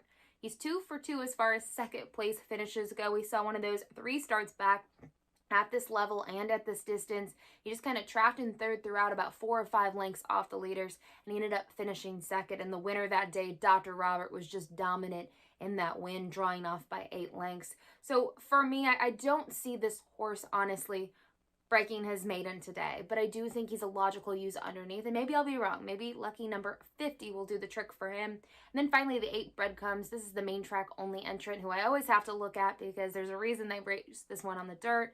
Looking at his performances, well, he's never tried the dirt, so this is going to be his 14th start. Last time out, he raced up at Woodbine going a mile and a 16th. He was 6th, beaten by 6.25 lengths, but the effort 2 back, pretty good effort. It was supposed to be on the turf. The race was moved to the dirt. He was facing tougher competition than today, and it was a big field of 11. Finished third in there, beaten by 4 lengths, and it was a pretty good effort, that he was able to overcome a stumble at the start and regroup himself to round out the try. So this is a logical horse to use. Now, the dirt will be the question, but for me, I do think his numbers are better than some in the field, and that performance 2 back, if he can get a clean break, that would certainly put him in the mix.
Riders up for the fourth.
Here's post parade for race 4 from Fort Erie.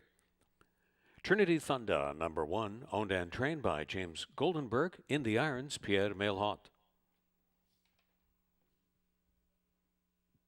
Kirk Johnson rides 2, Conquer the Breeze, trained by John Sims for Sharon Sims. Number 3 was a Stewart Scratch. 4 is Kisleo's Justice, conditioned by Ron Sadler for Melissa Gerard.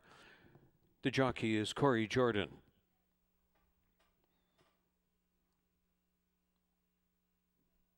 Mark Lee Buchanan partners Honorable Gibson 5 for owner-trainer Chris Anderson. Tiz Tap Tango is number 6. Owned and trained by Noel Williams, co-owned by Tedston Holder. Aboard is Devin Johnson.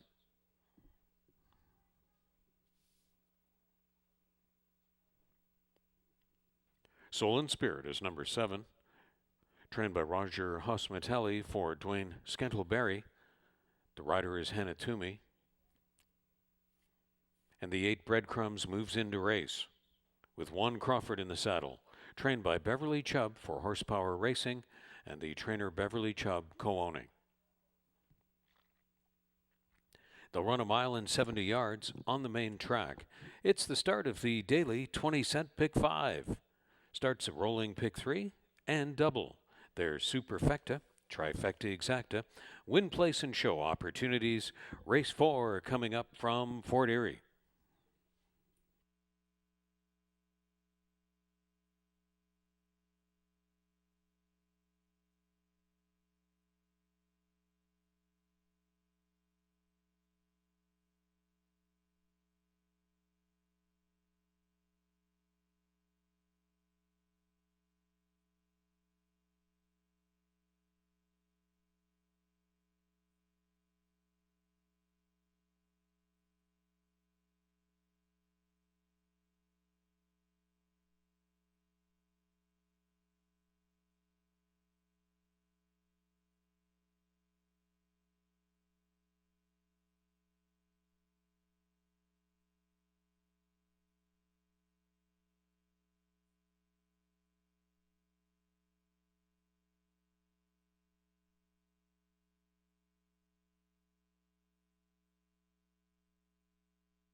The starting gate has taken position at the mile and 70-yard point for race 4.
Time winding down for 4th race and the 20-cent pick 5 wagers. They're approaching the gate.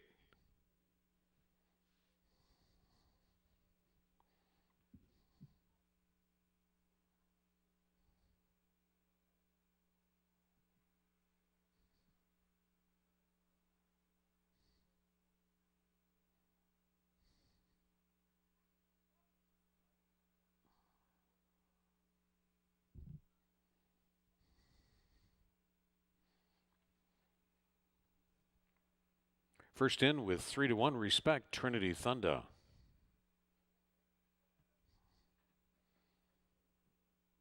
Conquer the Breeze could go off favored. There's the gray, Kisleo's Justice.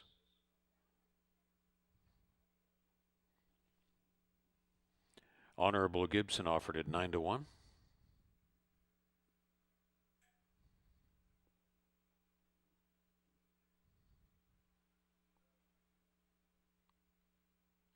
Tiz Tap Tango stepped in well.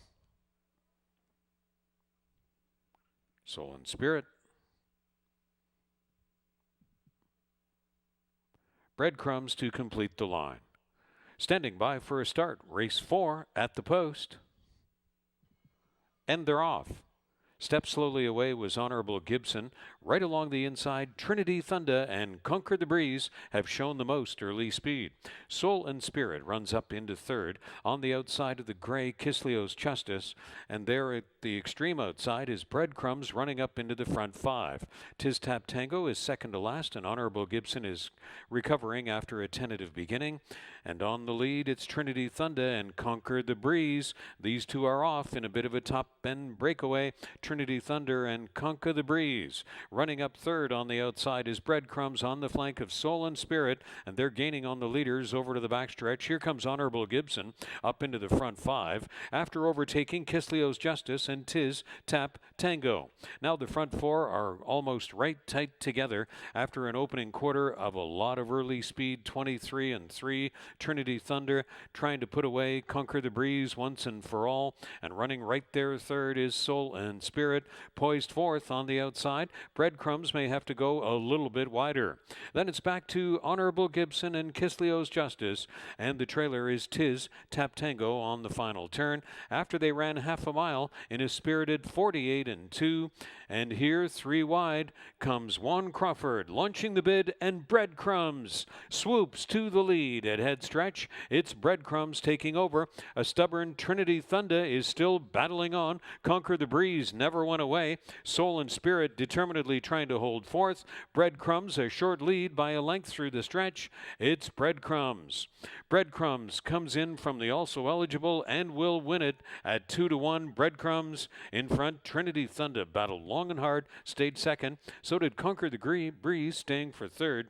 And Honorable Gibson was fourth as Breadcrumbs runs the mile and 70 yards in 1:45 and 3.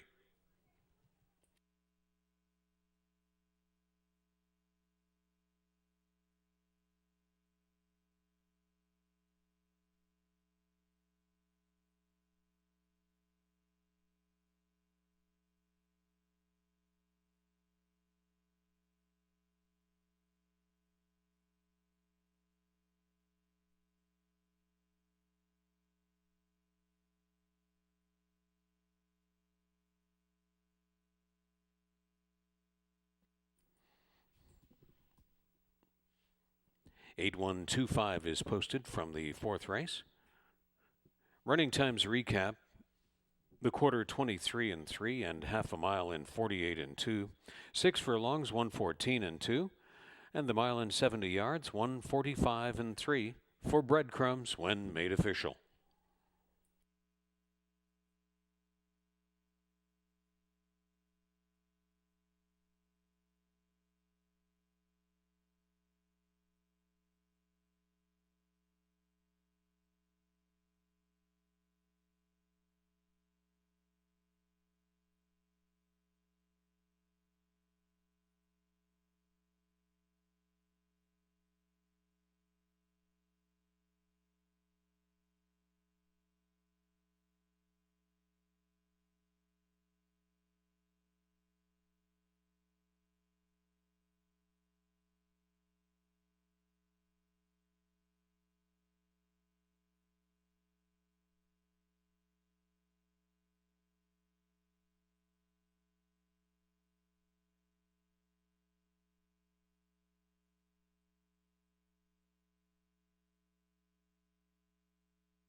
Back to the winner's photograph is Breadcrumbs. The 4-year-old dark bay or brown gelding with his first career win by Deputy Director from Her Eminence by Crypto Clearance. Bred in Ontario by Horsepower Racing Management and Jeffrey Orlando. Now trained and co-owned by Beverly Chubb, sharing ownership with Horsepower Racing. Meet leading rider Juan Crawford mapped out the winning trip, his 44th to lead the meet. 44th winning ride for Juan Crawford. First career win in the 14th trip into the gate for Breadcrumbs. Runs the mile and 70 yards in 1:45 and 3. 680 on the win ticket. Breadcrumbs 280 and 230. Trinity Thunder 320 and 210. Conquer the Breeze 310. The Exacta 1560. The Trifecta 4150. The Dollar Superfecta 812 and 5, $150.90. Rolling Daily Double 2180, and the Pick 3 ended on the fourth race $83.60.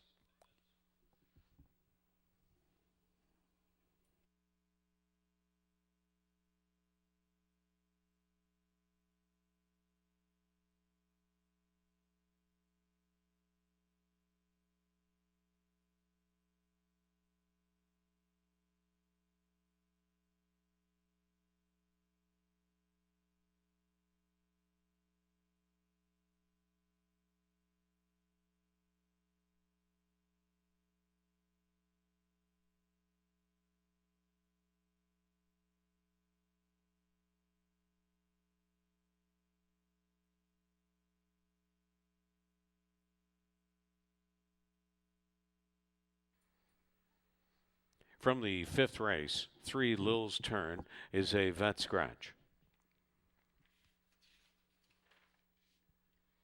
Race 5 offers the late 20-cent pick 4. Another rolling pick 3 and double. Superfecta, trifecta exact to win, place, and show. 17 minutes to race 5 from Fort Erie Racetrack.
Here come the horses for race 5.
Here is Musical Flight to lead out the race 5 post parade in Fort Erie. Trained by Ravendra Raghunath for Sheila Mohan and hired to ride Juan Crawford. Michael Cohen conditions for Fortunato Galati. Hanatumi is the jockey of 2, Alert Kitten. Number 3 was a Vet Scratch.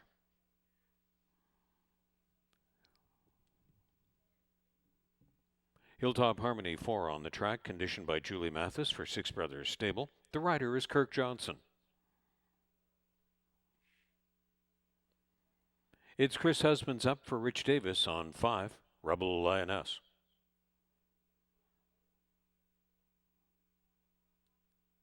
Jack's Memory, number 6, trained by Daryl Ezra for Julia Ezra and Michelle Olson. In the irons, Jeffrey Alderson. 7 is Bell Tempo, campaigning for Zeljko Kretschmar with Jason Hoyt. And the 8 is Audrey Grace, trained by Scott Fairley for Heritage Hill Farm. Rider is Michelle Rainford. 1.70 yards on the main track for the claiming field. Start of the late 20-cent pick 4. Starts a rolling pick 3.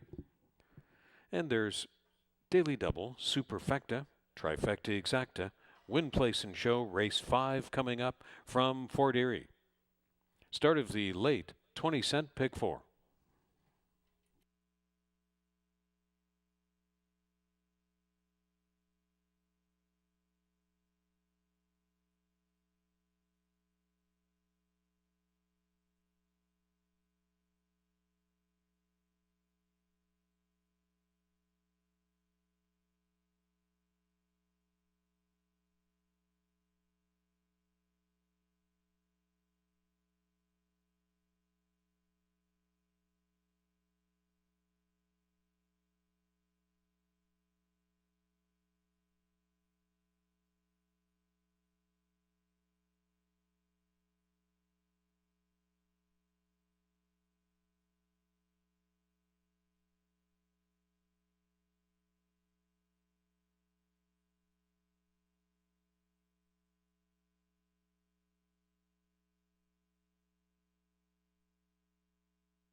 Horses are approaching the gate for race 5.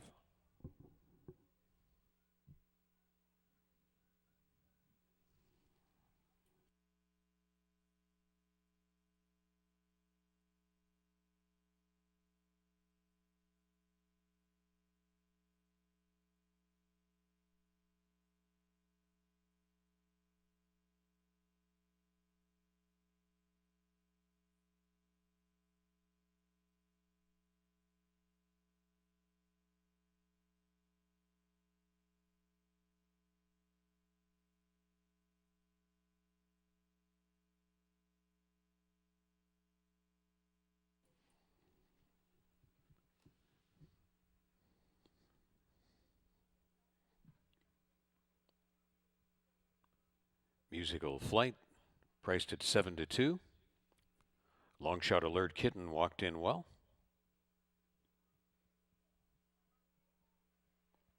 Jack's Memory.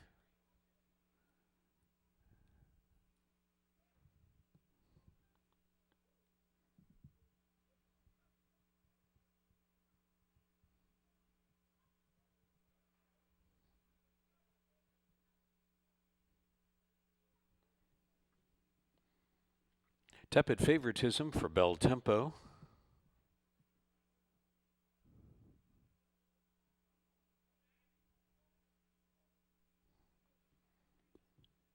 Audrey Grace priced at 4-1.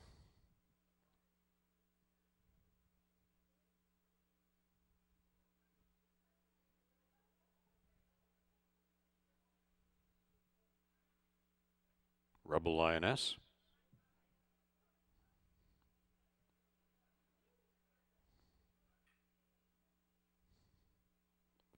Hilltop Harmony to complete the line. Stand by for a start. Race 5. They're off. Bursting out, Alert Kitten along the inside, flanked by Hilltop Harmony. Alert Kitten and Hilltop Harmony. Audrey Grace came on to be in third. Musical Flight follows down in on the rail in fourth, flanked by Rebel Lioness. Jack's Memory is second to last, and Bel Tempo, the tepid favorite, is last in the field over to the backstretch. So the top end targets throughout will be Alert Kitten and Hilltop Harmony. These two are off by 5 lengths. Alert Kitten inside, Hilltop Harmony on the outside. Rebel Lioness ran up into third. Audrey Grace fourth on the extreme outside, out in the clear. Musical Flight saves the ground on the inside from fifth, ahead of Jack's Memory, and 2 more lengths to Bel Tempo. Along the backstretch after an incredible first quarter of 22-3, and it's a ton of early speed by Hilltop Harmony to finally dispose of Alert Kitten. Rebel Lioness runs third on the inside over to that final turn, and on the lead, that's still Hilltop Harmony, but the lead is shrinking.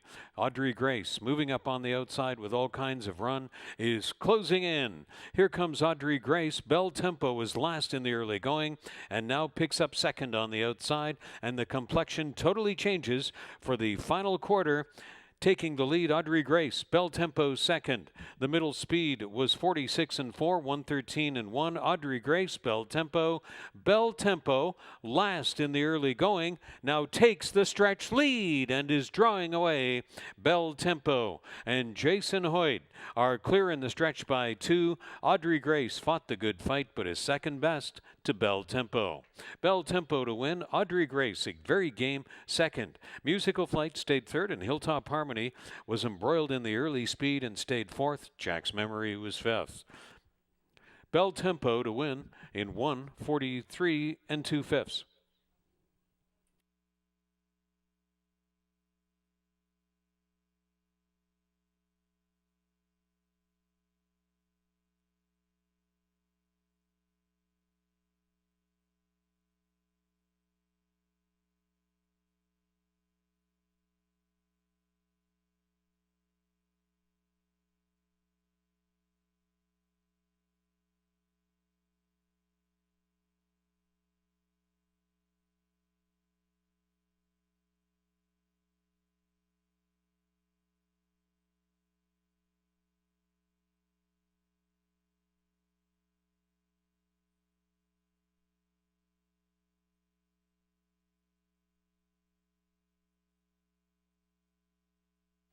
7814 is posted unofficial. 7814.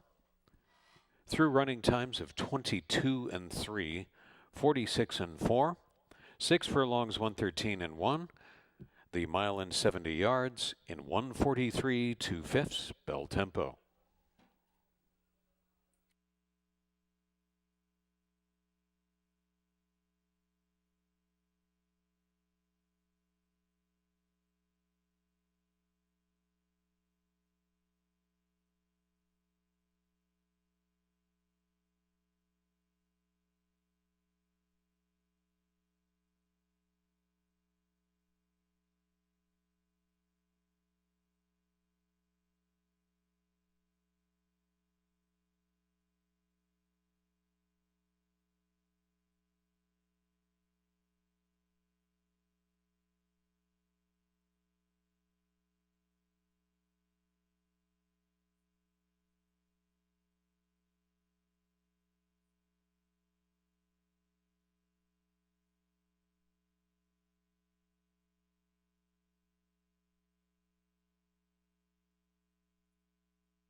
Back to the victory photograph is bell tempo. Chestnut 5-year-old mare by Spring at Last. From Race Indy by AP Indy. Bred in Kentucky by Luana and Robert Lowe. Owned and trained by Zelico Kretschmar. Congratulations to rider Jason Hoyt on the occasion of his first Fort Erie riding win. And that's the first win in 6 starts this year. Bell Tempo runs the mile and 70 yards in 143 and 2.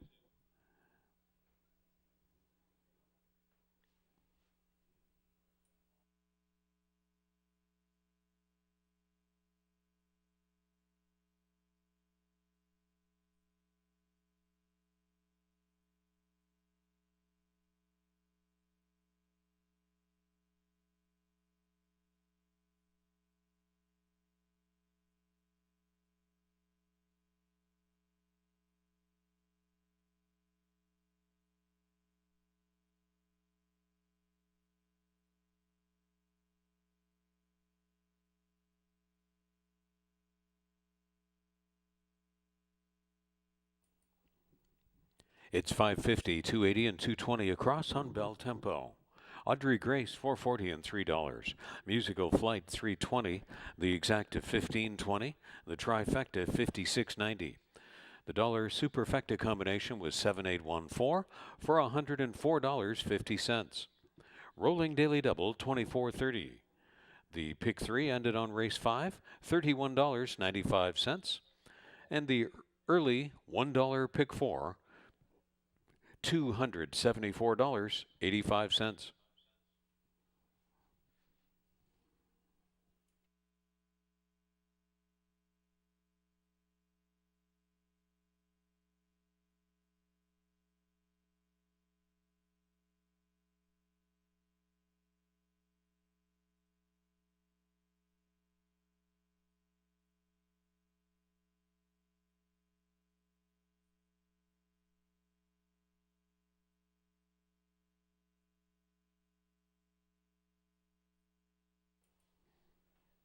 Be sure to tune in to our weekly highlights and recap show.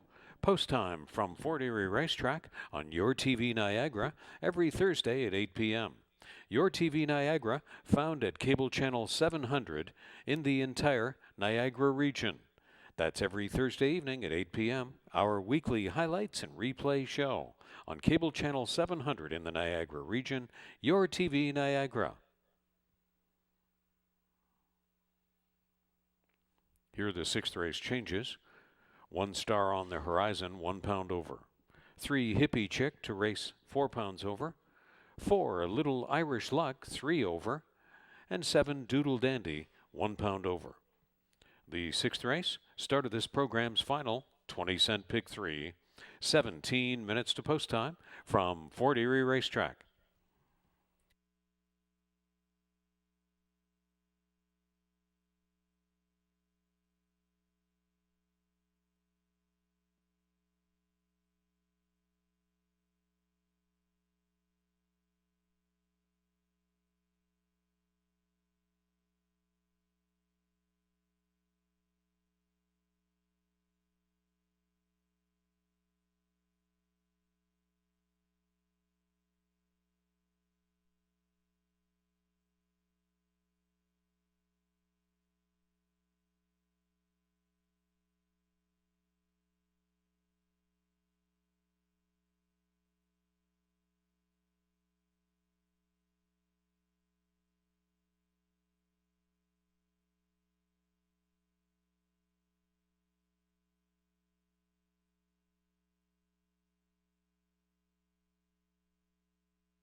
maiden special weight event for fillies and mares on the dirt. The number 5, Natural Habitats, 2-1 on the morning line. And she's just coming out of some races up at Woodbine. You see, the last time out, she was 5th on the turf course up there, going a mile and a 16th. She was in for a $14,000 tag. And prior to that, she was picked out of a race for $10,000 where she finished 4th, beaten by 2 1/4. So they had to jump her up first time in the barn. Now, looking at this level, yes, it's a maiden special weight level, but it'll be interesting to see how she handles the dirt. There's actually 2 offspring of rookie sensation in this race. Natural Habitat being one of them, as well as Star on the Horizon, who's on the rail. For me, I just think this horse is kind of a wild card, but you see Emil Sammy's climbing aboard for Claudia Rabstein, and maybe this horse, you know, can run back to some of the figures earlier this summer, because I think those ones would put her in the hunt. Another one I do like in here is the number 6, Above the Line, who last time out was 3rd on the turf against Maiden Special Weight Company, missed by 5 3/4 lengths, and it was definitely a big improvement from her debut. Her debut was a maiden optional claiming event, well, and for a tag of $40,000. You know, 6.5 furlongs on the Tapeta. You see the runner-up came back to win next time out. But I think last time out, she showed something, and looking at her work, she doesn't have the sharpest works over the training track up at Woodbine, but the barn does okay moving horses off dirt to turf. They do well second off this long of a layoff. They win at 18% when the layoff's between 45 and 180 days. And then finally, I do go to the horse on the rail, the number 1, Star on the Horizon, who was previously in the Barb Minchell barn, going to make her first start for the New Connections. Hasn't shown anything in those last 2 starts, but 3 back had a nice second in a big field, going 6.5 furlongs on the turf. And in the start prior to that, showed something. It just seems like her form hasn't been the strongest in her last 2. I do think 2 starts back, she faced a very, very tough group. And last time out, just looking at the trip, she just was really even, kind of flat in ways. So I'm hoping that maybe a new surface, new surroundings, and a new barn can get her on track. You see, she's just 3-1 morning line.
Riders up for race 6.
Introducing the field on post parade for race 6.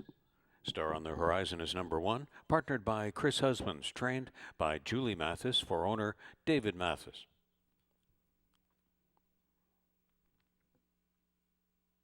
Kevin Nichols aboard for Trinity West Stables, trained by Julie Mathis, is 2, Mission City Girl, co-owned by Annie Dale Stables.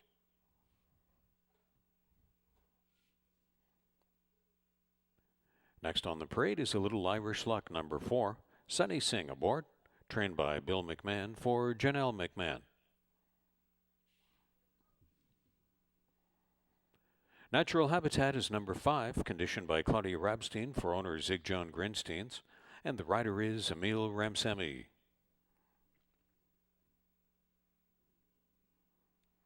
Above the Line is number 6, partnered by Juan Crawford, owned by Colebrook Farms, and the trainer is Ashley Bernas. Doodle Dandy 7 is Jeffrey Alderson in the irons. Races for Lindsay and Joseph Hode. Naked Illusion is number 8, owned and trained by Daryl Husmatali. Kirk Johnson hired for saddle duty.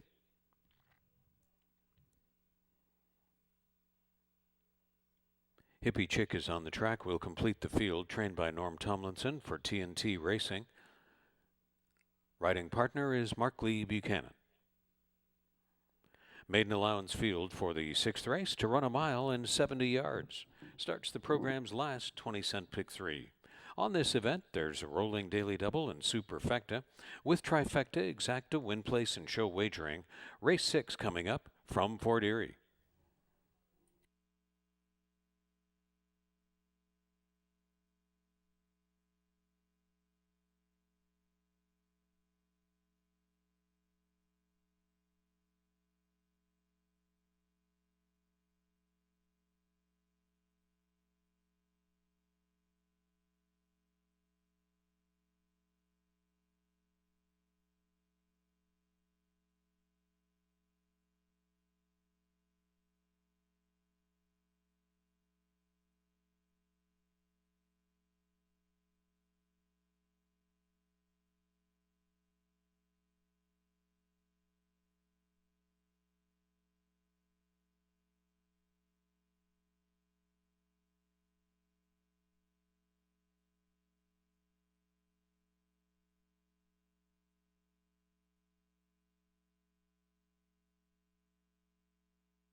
Starting gate is in position for the 6th race.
Riders requested to bring their horses to the gate.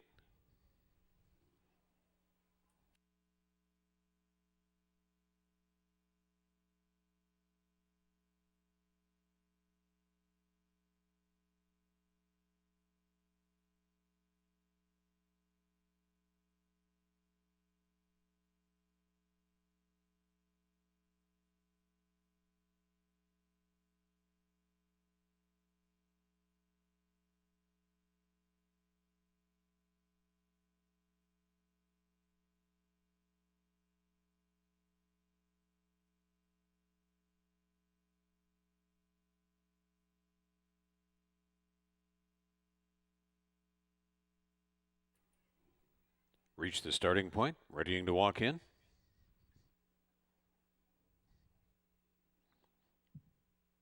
Five to two respect, Star on the horizon.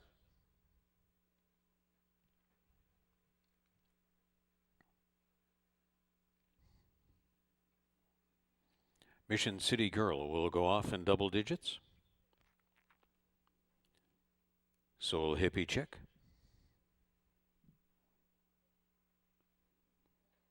Little Irish Luck at a big number. There's Natural Habitat going in well. Above the line, just 2 to go. Long Shot Doodle Dandy. 9 to 2 the price on Naked Illusion, now 5 to 1. Stand by for a start. Race 6 at the post.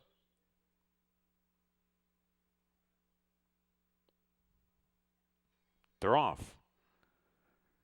Good even beginning. And flashing speed is a Little Irish Luck, with Star on the horizon, down along the inside, and they're joined by Above the Line. From the extreme outside, Naked Illusion wants to be up near the pace, but was caught 4 wide. Doodle Dandy made it up into the front 5, shuffled out third from last. That was Mission City Girl, and the trailing pair over to the backstretch are Hippie Chick, and 2 more lengths to Natural Habitat. The opening quarter will be a hotly contested one for a Little Irish Luck, 23 1/5. And a Little Irish Luck leads him on the backstretch, but has plenty of company out there. It's Naked Illusion running up on the extreme outside. In between horses is Above the Line in the backstretch. And they go this way towards the final turn with Star on the horizon still tagging along in this front 4. Then it's back to Mission City Girl waiting for developments, and the last pair to the turn are Hippie Chick and Natural Habitat along the inside. So it's still a 3-wide scrap for the front. A Little Irish Luck above the line, Naked Illusion, absolutely nothing settled, and A Little Irish Luck continues on, now tired over to the top of the stretch. This will leave the lead. Running through on the inside is Star on the Horizon. Thereafter, a half in 47 and 3, 3/4 in 113 and 3, and they turn for the payoff in the stretch drive. Trying to hang on is Above the Line, still there, and Star on the Horizon was through well with the leaders, but outrunning them all the extreme outside is Naked Illusion. Naked Illusion seizes the late stretch lead and will come away with a 1-length victory. Above the Line fought the great fight, stayed for second. Star on the Horizon was third, and Natural Habitat was able to salvage fourth, as Naked Illusion and Kirk Johnson timed it to win in 1:46 and 1.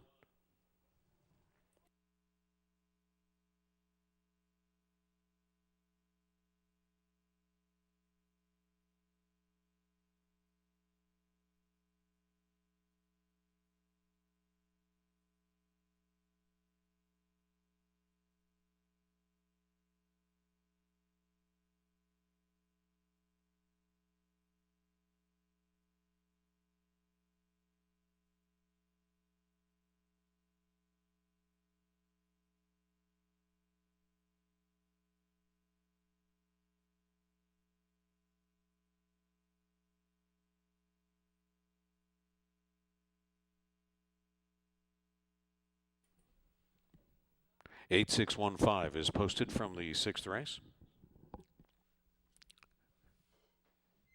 Running times recap 23 and 1, 47 and 3. 6 furlongs, 113 and 3. And the mile and 70 yards, 1:46 and 1 for Naked Illusion.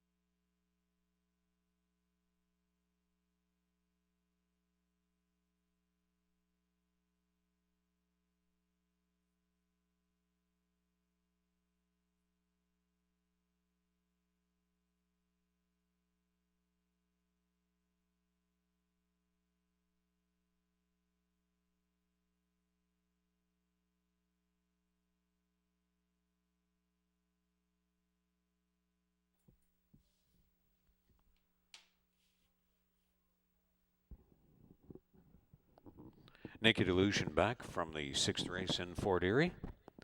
The 3-year-old Bay Filly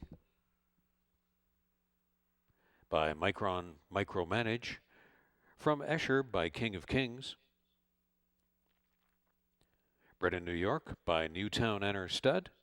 Owned and trained by Daryl Hasmatali, the winning ride. 32nd on the meet for Kirk Johnson. Maiden breaking effort for Naked Illusion to run the mile in 70 yards.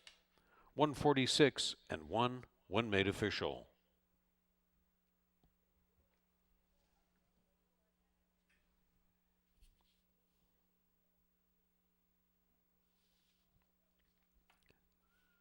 Naked Illusion was off at 7 to 1. 1760 on the win ticket, 760 and 370. Above the Line, 390 and 260. Star on the Horizon, 230. The exact of $50.40. The trifecta, 143.20. The dollar superfecta, 861 and 5, $122.60. The rolling daily double, 43.20. And the pick 3 ended on the 6th race, $107.30.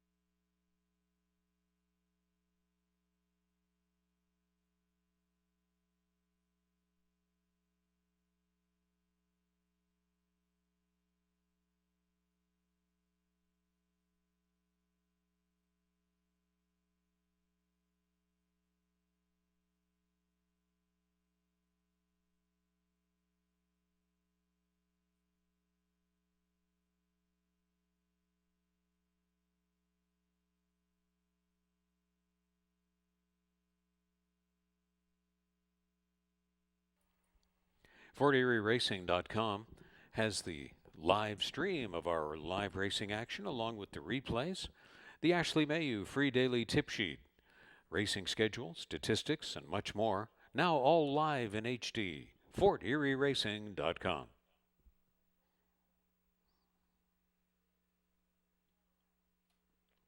Here are the seventh race changes. Stewards scratches of 1 Silent Consort, 2 New York Mint, and 6 Reddy's Princess.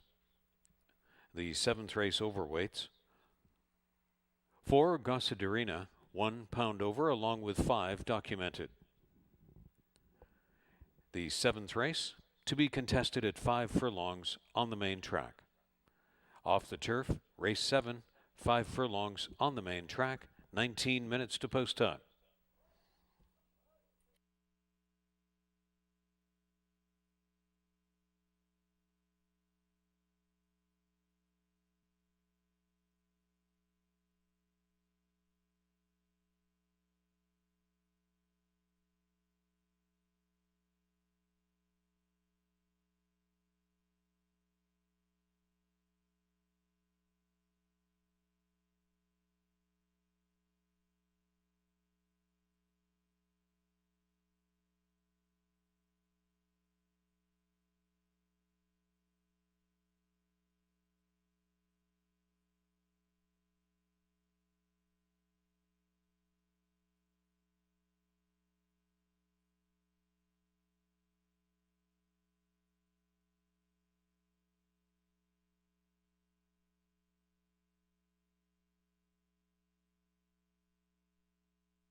Race 7's a $3,000 claiming event, originally scheduled for 5 furlongs on the turf. Now it'll be run on the main track at the same distance.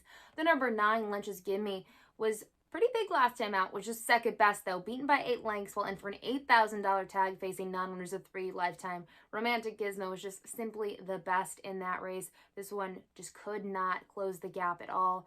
Prior to that, actually had a pretty poor turf effort and took money in there, finished last, beaten by 13 1/4, just dropped back in the stretch, and I don't know what happened that day. And you look prior to that, had a nice win, getting that second Lifetime win against Allowance Level Company, going 6.5 furlongs on the dirt. So I actually prefer her on the dirt today. And in the event that the race was coming off the turf, I definitely bumped her up. And in here now that it's on the dirt, she is my top pick. I do think there's some other intriguing horses to look at. The 5 Documented, second last time out at this level, going 5 furlongs on the dirt. Look at her. She's actually been second in her last 4 starts. They've all been at distances of 5 or 5.5 furlongs, and she's consistent. I thought she ran a really big effort last time behind Crazy Society. And even you see the other horses that she's faced, Ever So Wild, who's won multiple races here this year, Darlene DeHer. She's just typically second best, and this year all she has to show are these second place finishes, but she's got the experience. She's still racing competitively and well at this level, so I find her hard not to use. I just think for me, I have to use her for second or underneath on my tickets, where I think Lynch's Gimmy's finding herself kind of in a soft spot coming out of that $8,000 non-winners of 3 Lifetime. And then finally, I go to the 3 Party Dress. This is a very similar horse to Documented in that she's tough, but this one's 3 years old. Look at her races. She's 4 for 8 in the money this year, 2 wins. She broke her maiden here on August 3rd. That was going 5 furlongs in for a $4,000 tag, and she took him gate to wire. And then 2 starts back, she picked up that second Lifetime win. Now, her big thing is she typically goes to the front or just sits off the pace setter, and I think she's going to do that again today. And looking at this field, I mean, I have to think Saline By might go, Lynch's Gimme might go. So there's a lot of pace in here. And I've seen it from her once or twice before where she just doesn't have enough once there's some pressure. So for me, so I'm going to use her underneath. And I do think Lynch's Gimme kind of stands out on paper.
Field is moved into the walking ring for race 7 in Fort Erie.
Riders up for race 7.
Introducing the field post-parading for the 7th in Fort Erie.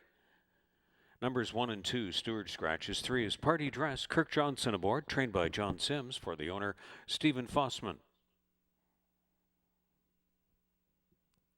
4 is Gosudarina, trained by Howard Keane for Don Ellison. In the irons, Sunny Singh. Documented is number 5, conditioned by Angus Buntain for William McGowan. Hired to ride, Michelle Rainford. Number 6 is Stewart Scratch. Bonnie Scott, number 7, trained by Ross Armada for Orlindi Haika. The jockey is Emil Ramsemi.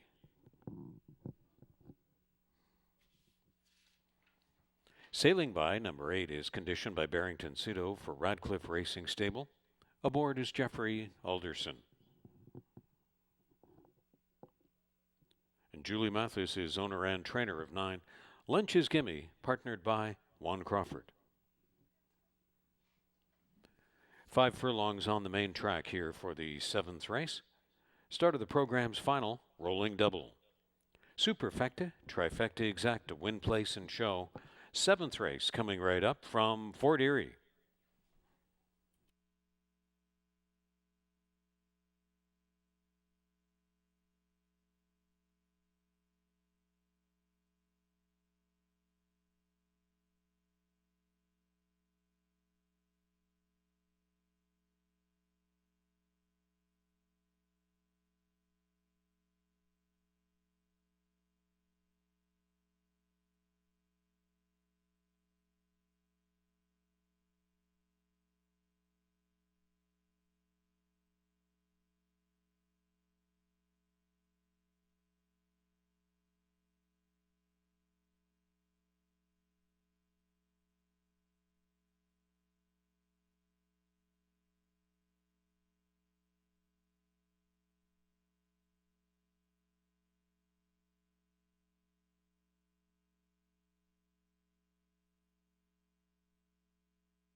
Starting gate on the move and takes position at the 5 furlong point for the 7th.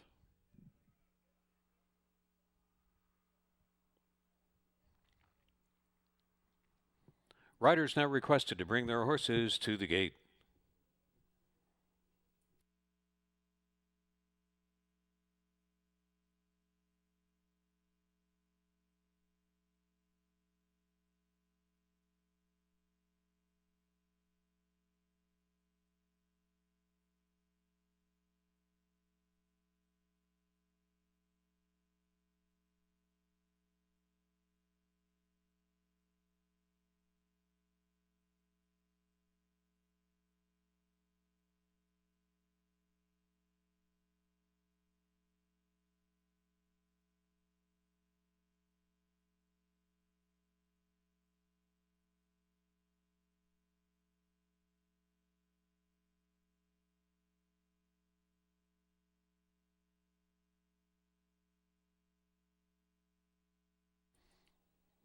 They've reached the starting point.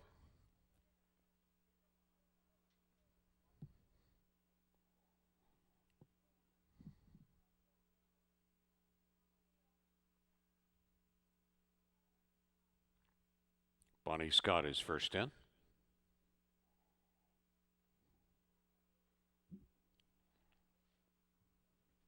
Party Dress taking 7-2 action.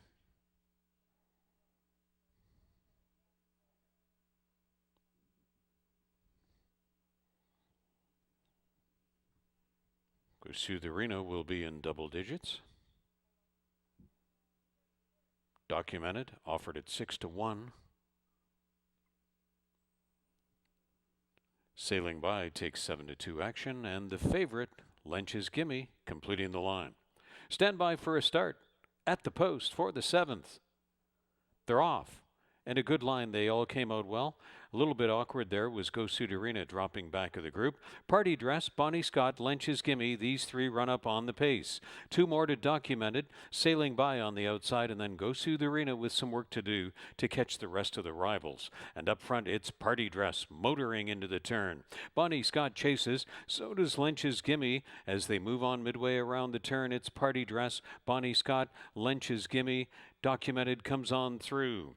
Then Sailing By, and far back of the group is Go See the Arena, circling up Lench's Gimme, Bonnie Scott. And as they turn for home, Party Dress has not gone away yet through the stretch. After a quarter of 22-3, Party Dress finally gives up the lead. Lench's Gimme came on by on the inside. Lench's Gimme just a few hundred yards away. Congratulations, Julie Mathis, 200 career training victories. Lench's Gimme in front over Party Dress, Sailing By, and Bonnie Scott. A milestone win for trainer Julie Mathis. Lench's Gimme wins in 58-3.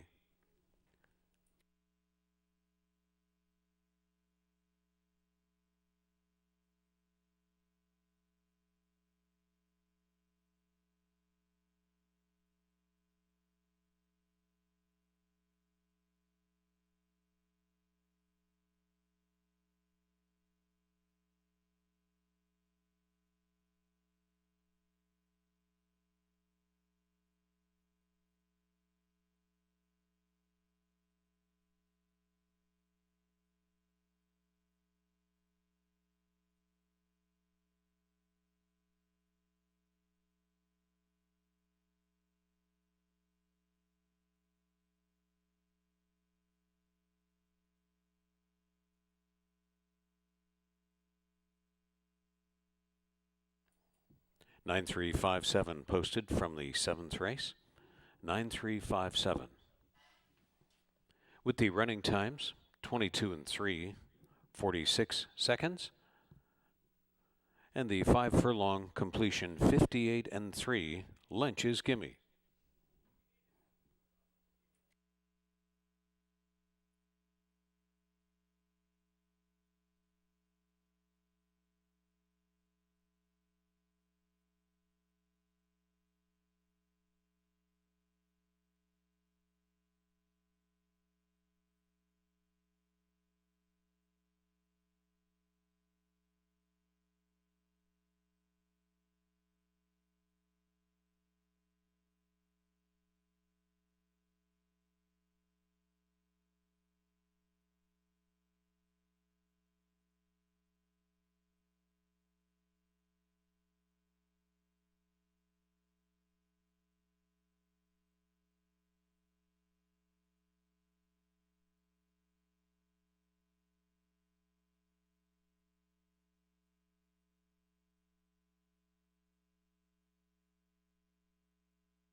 Back to the winner's photograph is number 9, Lynch's Gimme, a dark bay or brown 4-year-old filly by Super Speedy. From Gimme the Crown by Medaglia d'Oro. Bred in Ontario by Mary Elizabeth Cox, owned and trained by Julie Mathis. There she is in the red fall jacket, celebrating 200 career training victories. This one ridden to victory by Juan Crawford. And Julie takes a further stranglehold on winning the 2020 trainer title here as well at Fort Erie Racetrack. That's her 25th winner on the meet. And the second win in 9 starts this year. And Lynch's Gimme kicks back $4, $2.70 and $2.30 off as even money favorite. Party dress $3.80 and $3.10. Documented $3.40. The exacta $12.40. The trifecta $31.10. The dollar superfecta $67 and a nickel for the combination of 9, 3, 5, and 7. Rolling daily double $32.30, and the pick 3 ended on the 7th race $66.60.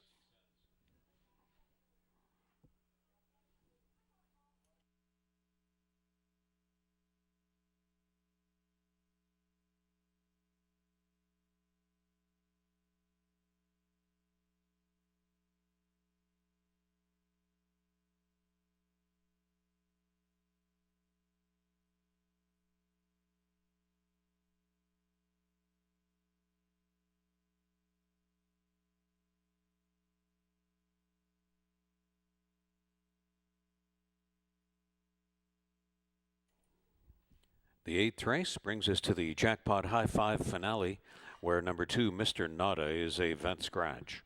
3, Who's Got It, races 3 pounds over. 4, Make It 7, Brady O'Brady, will be 4 pounds over. The 8th race, offering the Jackpot High Five, 18 minutes to post time.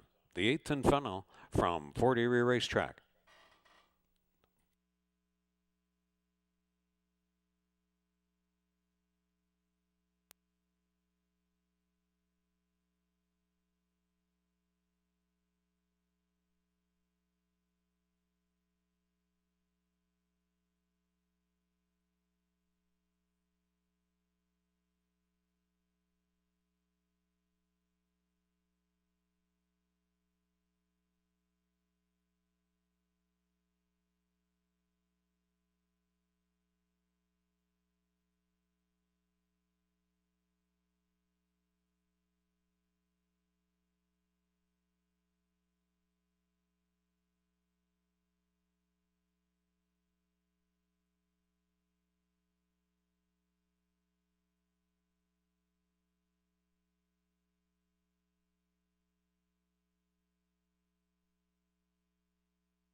Field is moved into the walking ring for the Fort Erie 8th race. After this 8th race, we have 3 programs for you remaining on our 2020 live season. They will be tomorrow, post time 1:10 p.m., and then next Monday and Tuesday, October 12th and 13th, to conclude the season, all post times 1:10 p.m. After this 8th race, 3 programs remaining for live action from Fort Erie in the 2020 campaign.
Riders up for the 8th.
Raven's Cry on post parade. Trained by Joe Humber for Joy Elkins, and the ride to Melanie Pinto. Number 2 was Yvette Scratch. Who's Got It, number 3, is trained by Julie Mathis for owner David Mathis, and in the irons, Sunny Singh. Midnight Snack Attack, number 4, owned and trained by Des Maynard. The rider is Jason Hoyt. Butler's Pick is number 5, trained by Darwin Bannock for Forest Ridge Racing Stable. Jockey is Chris Husbands. Juan Crawford for Saddle Duty. 6 Elusive Row is trained by Ravendra Raghunath for owner Eric Raghunath. Barrington Cito Conditioning for Radcliffe Racing Stable and Kadeen Cito. Markley Buchanan up. Kirk Johnson, Partners 9, Marriage Counselor for Joe Humber.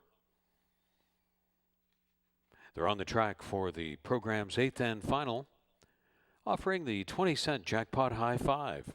And there's Superfecta, trifecta exact to win, place, and show wagering, the Fort Erie 8th.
Riders taking their horses back into the chute to the 6 furlong starting point for the 8th.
The starting gate takes position at the 6 furlong point for the 8th. Time running out for the jackpot high five and all 8th race wagers from Fort Erie.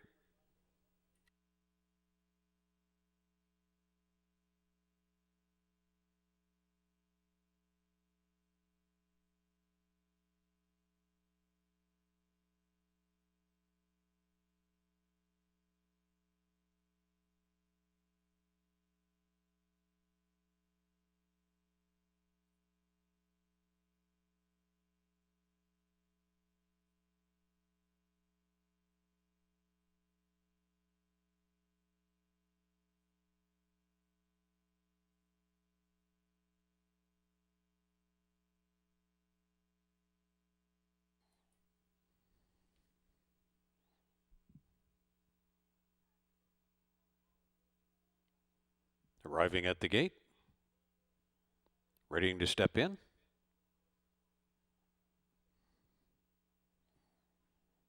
Five to one offered on Raven's Cry.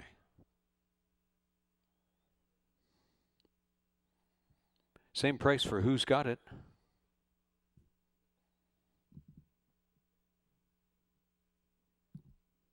Midnight Snack Attack will be a long shot this time.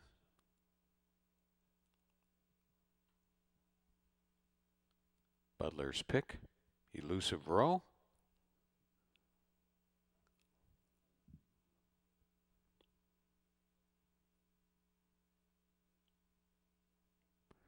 Brady O'Brady, 9-1 from the outside on Marriage Counselor, so just waiting on Butler's Pick.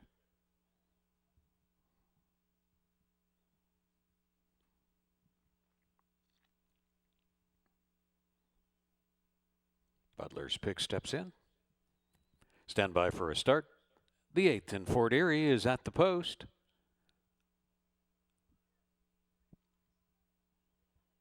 They're off.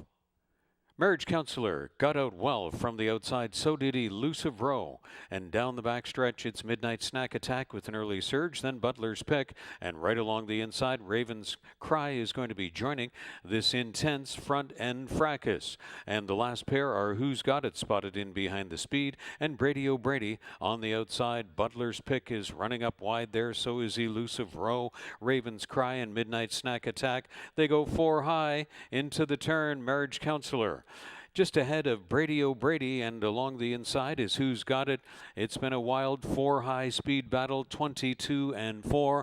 Butler's Pick emerging, so is Elusive Row. Tiring along the inside, Raven's Cry. Midnight Snack Attack is checked out, and Marriage Counselor is circling up widest of all. Who's Got It saving the ground, and they're into the stretch. Butler's Pick on the inside, and on the outside the urging begins on Elusive Row.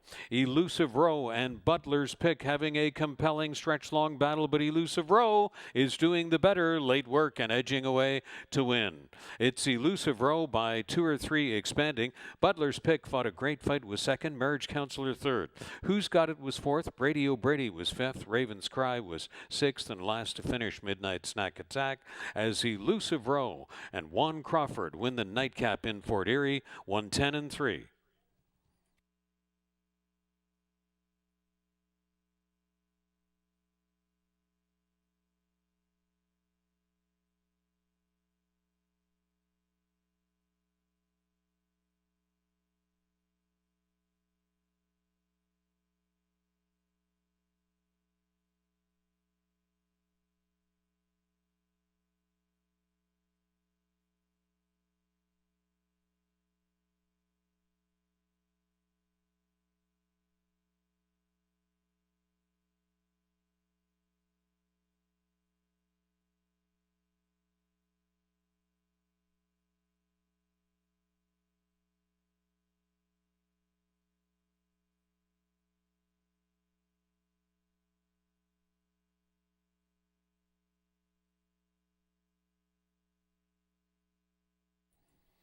Unofficially in the jackpot high 5, 6, 5, 8, 3, 7. Race time recap 22-4. 4 furlongs in 46 seconds. And the 6 furlong running time 110-3.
That's Elusive Row back from the 8th race in Fort Erie.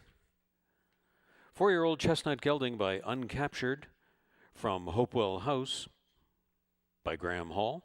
Bred in Florida by Red Sunset Farm. trained by Ravendra Raghunath for owner Eric Raghunath. 3 winners on the day for rider Juan Crawford, capped off by Elusive Row in the 8th.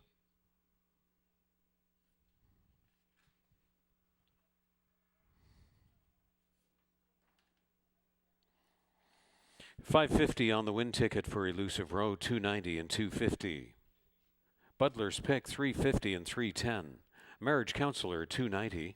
The Exacta, $19.50. The Trifecta, $86. The Dollar Superfecta, $6, $5, $8 and $3, $228.20. In the Jackpot High 5, $1 ticket of 65837 returns $572.25. The carryover to the final race tomorrow, $2,550. The last rolling double, $15.40. The last pick 3, $80.15. The late pick $4 ticket, $212.30. And this program's $1 pick 5, $743.15.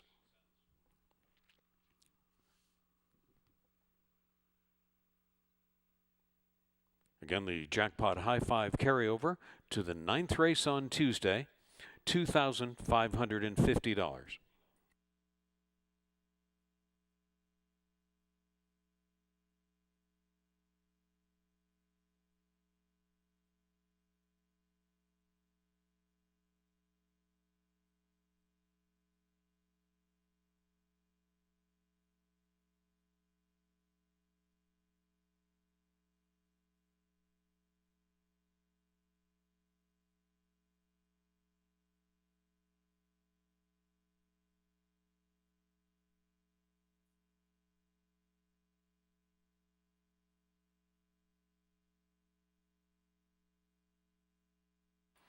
Nine races on the Tuesday program for you, convening at 1:10 p.m. And the Jackpot High 5 carryover to Tuesday's final race, $2,550.11.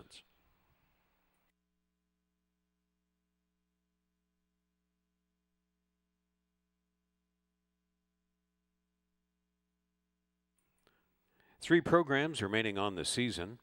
Tomorrow at 1:10 p.m. and October 12th and 13th also at 1:10 p.m. with pre-race coverage on the air at 12:35 p.m. Eastern each of the remaining 3 race days, tomorrow, next Monday and Tuesday at Fort Erie Racetrack.